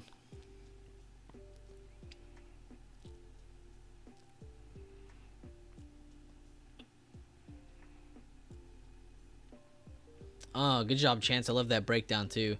And guys, don't get lazy on me here. If you make a trade, if you make a real trade, a paper trade, or a mental trade, I don't care. Nobody in my chat's gonna judge you. Go into here and post your review. Why did you enter? Why did you exit? Look at this by Kid83. This is someone I've been working with a lot more too, and she's doing amazing. I entered a Tesla call when we held pre-market high with high volume, then we pulled back but held the open on low volume. Then price chop but held pre-market high and the 90 MA, then buyer volume increased, and I took profit at my 194.86 level for about 64%. I was a tad nervous on that pullback, but since price didn't break current day open, I held. Doesn't just post her gains, also post reasoning. Entered, held because it didn't break that day's open, very strong hold by the way. Ends up bouncing, and she takes profit into the farther level at 195. Beautiful, beautiful job. Huge, huge, huge move. But don't just post gains. Don't just post this or that. Post everything. Post your chart, your thought process. I'm not getting onto username or lead land because they're seasoned. They'll post when they post.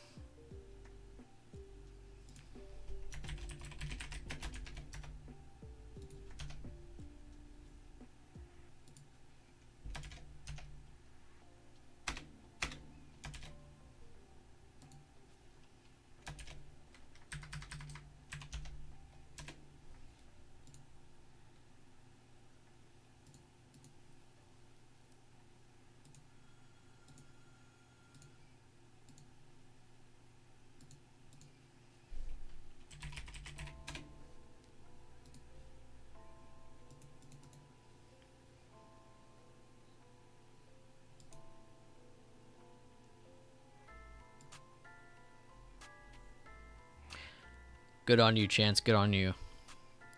Leading by example. That's what I want to see.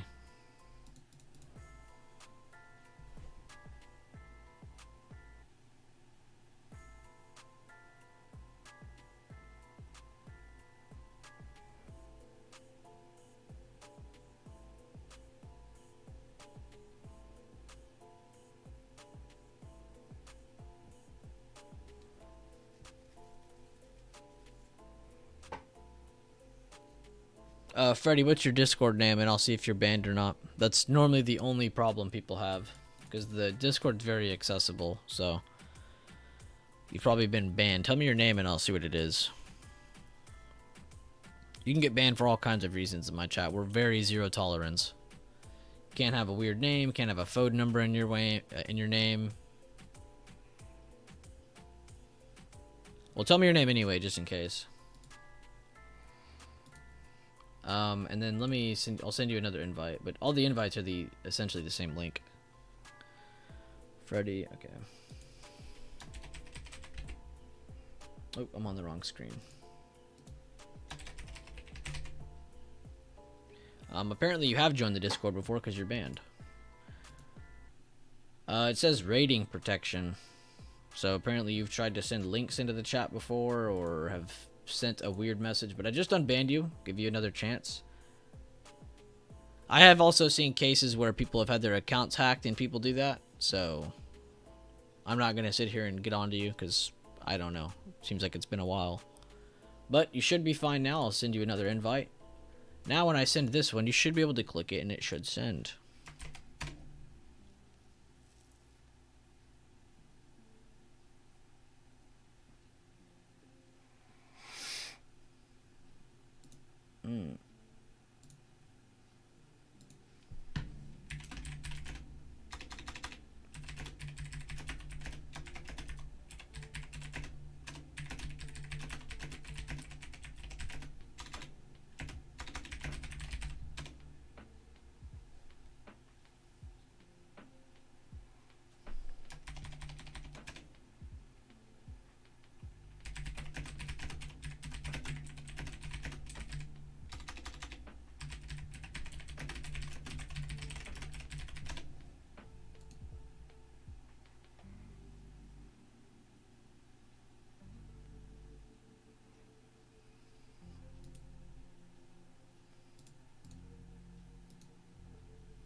And we can do a quick rundown on the Discord while Spy literally does nothing between 41580s and 418s, basically. I get a lot of questions, so please pay attention so I don't have to repeat this. If you join chat, first channel you need to read is honestly the disclaimer and the rules of chat, but the FAQ has literally everything on here that you could ask for. Pricing, explanations on what do you get with what. Basic membership's probably the best membership to get if you're just someone wanting to join a community, because you get all of these channels here, which is essentially the weekly watch list, which you can download every single week. It's a PDF. Top watches, which my friend JBake and a lot of the top mods post in here. It's mainly JBake though. My friend Leland posted a bunch of other channels. BB bot, this is just a bot that we have from my friend Callan. Posts a bunch of great TA. Today they traded Apple. Of course, 10-man's channel, which isn't just good for callouts. Again, each of these channels isn't just a callout channel. They also have amazing information pinned to their channel, so that's another thing. Scanners, my boy Leland hooked all this up. Great examples on different scanners we like to use. Option Sandy, which is just one of my friends. I gave her a channel. But she gives cool updates and breakdowns of different spreads as well. And, of course, other different things like automated trading. Stream clips, which that's kind of self-explanatory. Trading strategies, this literally has almost every single type of trading strategy we use in our chat and broken down to a whole nother extent. Some of them have live video trades. Some of them just have trade reviews that we've taken on trades from stream or from chat. And then, of course, breakdowns, pictures, all kinds of cool things. I even added a level of confidence on each one. And then, of course, you get the off-topic chat. That's kind of duh. You get my channel, which drops links and all kinds of different info. Also pinned info in there. Trade floor. You don't get ladies of BB. Trade results, which pretty much everybody has this to begin with. Polls, of course. Charts by members. Another self-explanatory section. Stock Talk is where all my mods and different OG roles can go in there and host a channel or just host a stream for the day or whenever they want, just to literally talk about whatever they want when they want. Premium. Premium is one you don't have to get. Again, I've always been very clear about this.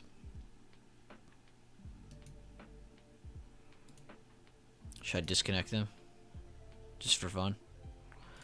But DukeBot is, this is the only actual signal bot in my chat because it's a friend of mine. It's someone I actually know, so I don't have to worry about, repercussions of not being able to defend them because I don't know what's going on. I can defend this man anytime because we literally trade the exact same. He started in this server, and he has an amazing option spot that he calls all kinds of stuff out. Options.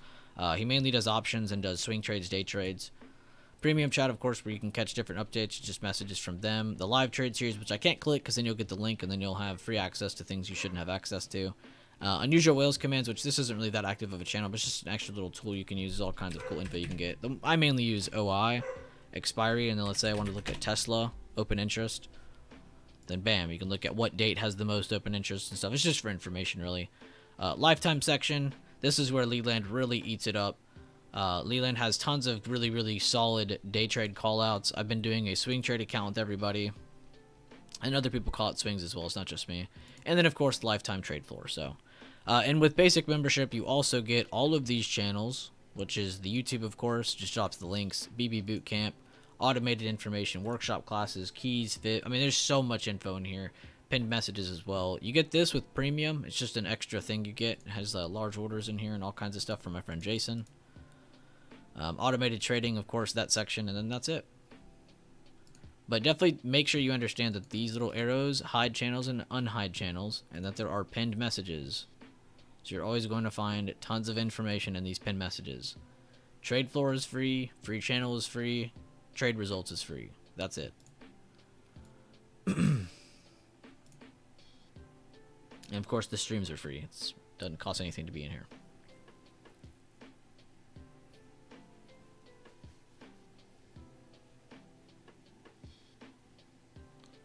Where can I have TOS chart with levels? I remember seeing in a Discord. I don't quite understand what you're asking. No problem, Steven. But I thought I'd run through that while we were getting Freddy in the chat, just showing everybody what's up with what.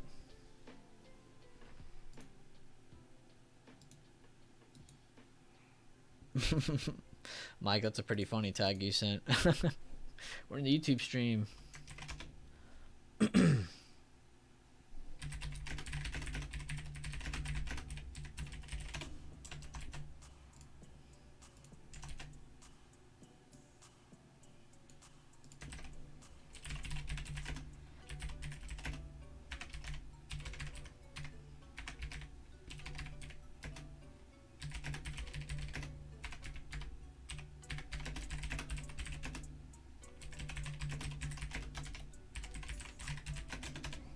Watching above 417.20, 417.60s, or below 415.75 for the next scalp move, everybody.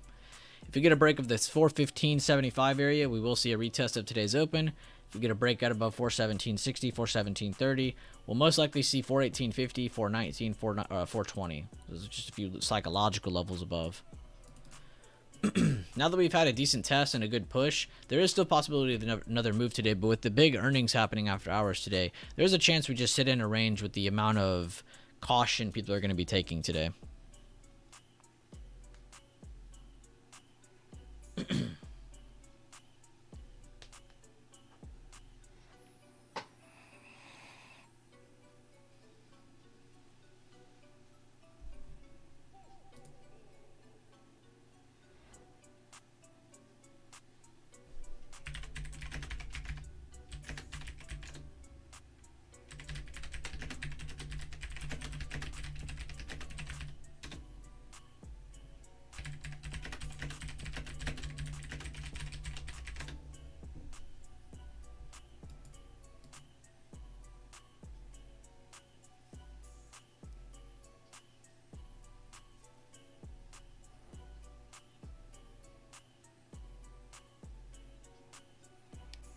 What do you mean got killed? They were up after earnings.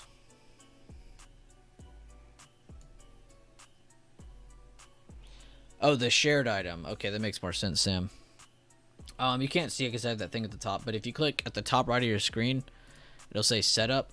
You'll see this icon right here say open shared item. You can open a shared item there and open it that way.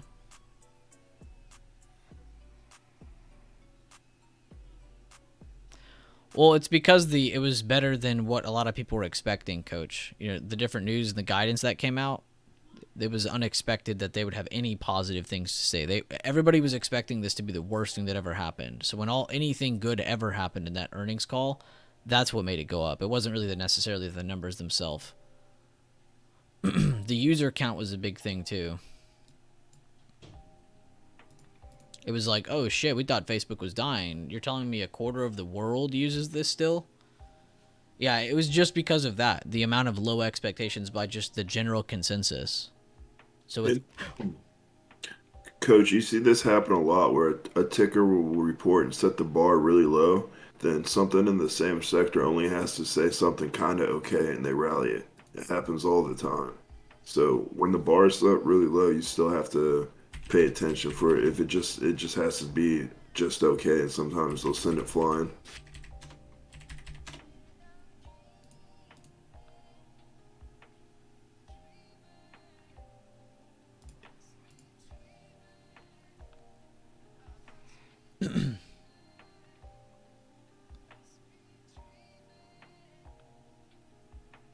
yeah, no, I see that, Bob. We literally just explained that. Expecting Google buyback too? Possibly. Pretty much everything beat besides earnings per share. Add on the 40 billion buyback and 10 billion reduced spend, and all explains the rally. And there was other positive news besides that too. There was a lot of positive news that came out of that, even though their numbers were shit. Literally everything else was what people wanted to hear, and it was just unexpected to hear. Just because everyone's bearish doesn't necessarily mean it's going to go down. But yeah, a bunch of really good news coming out of that. Which is all their current cash position. I'd have to go check, Bob. I'm not 100% sure.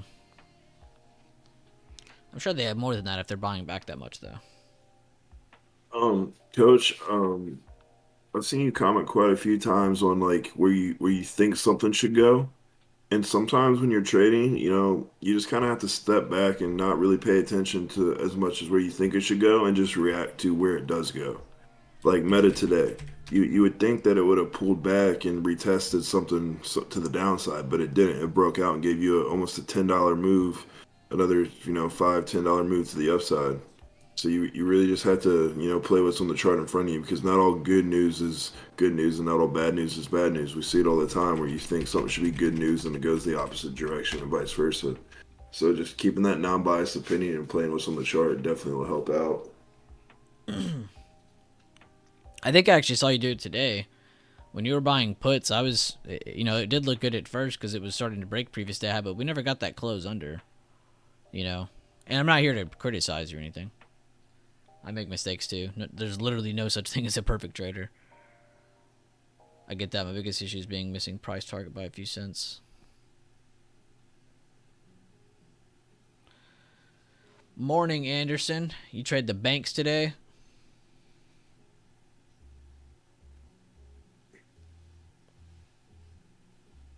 Yeah, and price target is, it's not perfect. You want to sell into that momentum. So anytime you're coming up to what you know is your price target, you really want to get on that shorter term time frame, pay attention to the volume, and be ready to get out of that trade and really sell into momentum.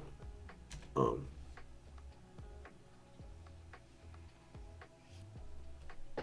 What is my win rate? I have no idea. I've never gone 36 days in a row, though. I'll tell you that. I think the most I've gone in a row is like 10 or 12. I'm that kind of guy that'll get ahead of himself when he's... Because I can get really good win rates going and good win streaks going. It's when I get those win streaks I start to get ahead of myself, and I'll just start taking anything I see, and then I lose. I get greedy. I'm getting better at it now, but... I have a pretty high win rate, though. It's not... I'm not trying to sound cocky, but it's not hard for me to win a trade. I'm too much in my own head sometimes.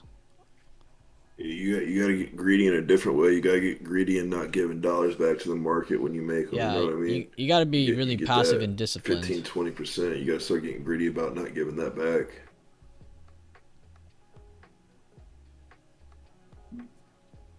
Yeah, Nerdy Bicep is on a roll. I don't like talking about it too much, guys. I just try to stay in the zone because the more you talk about it, the Oh, more shut it's up. just, yeah. Just gotta stay in the zone. Now my levels, boo-boo, whole different thing between trade win rate and levels win rate. My win rate on levels is probably like above 80%. Now trade win rate, it's a whole nother story. But levels are definitely 75 over 80% accurate.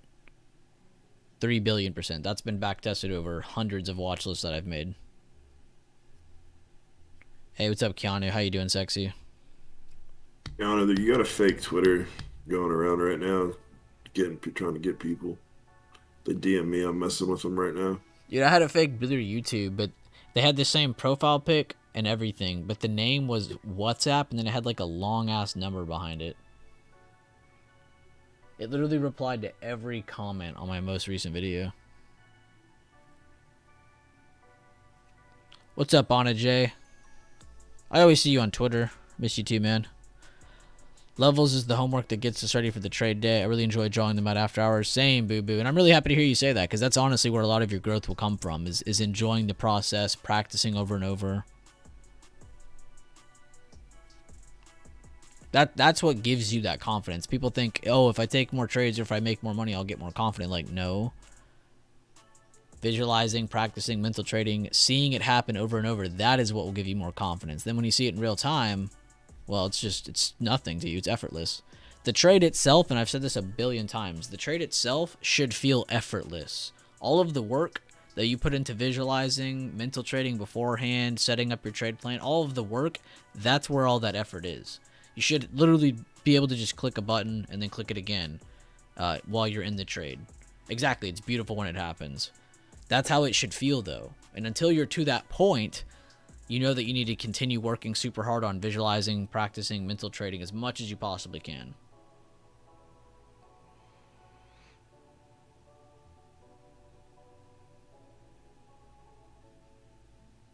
Ah, nice, Max. It's amazing how price reacts off those monthly levels. It really is. Which right now we're looking at the daily levels, but no, you're 100% on that as well. For the monthly levels on the bigger time frames. That's the next area that we need to hit was 417.30s, essentially, on both the bigger and the smaller time frames. You combine the two. Oh, okay, I see what you're saying then. Good job then. You color code them, Signal Trader? I think I've seen you post them in chat a bunch in the free channel. A little bit of slowdown here. XOM did make that new intraday low. Energy's kind of weak.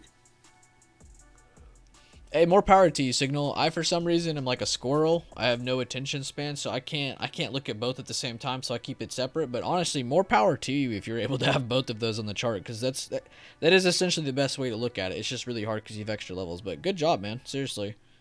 The fact you're able to do both, and I've seen you post many charts now, so I know you're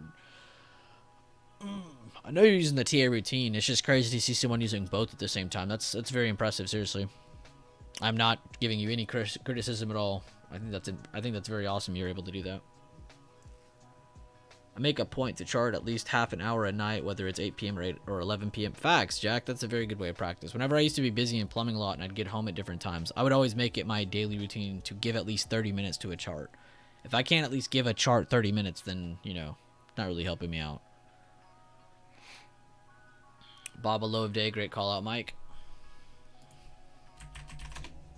Well, that entry would have been really good. I'm not going to sit here and say that sucks, but that does suck. Still, though, nice to see some of the trade plans work out. The daily analysis on that was the fact that it pulled up to the 9 EMA with not really that much of impressive volume. Pulled back down today. Now they're at the halfway point again. So huge chance we see Bob heading back down towards 105, possibly even 100 flat. But yeah, that's a very impressive drop by Baba. Good job on Sand Dollar, and I think there was another person who grabbed Baba shorts as well.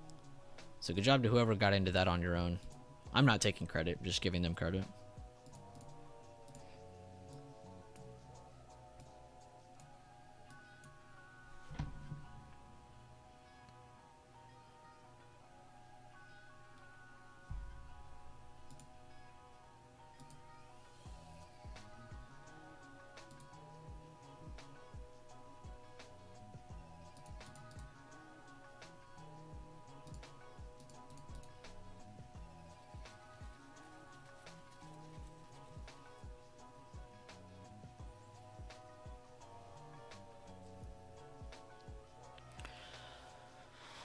Possibly seeing a pullback under 415.80s here.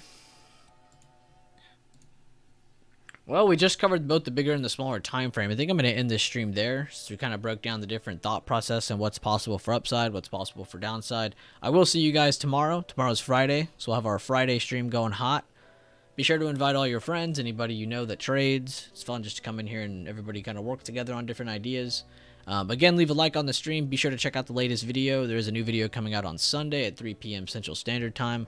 I will see you guys later, though. See you in the Friday stream. Thank you all for being here, engaging, interacting, dropping different questions, answering different questions, just dropping good updates. I appreciate the amount of work we've been putting in together. So I'll see you all later on. Have a great rest of your day.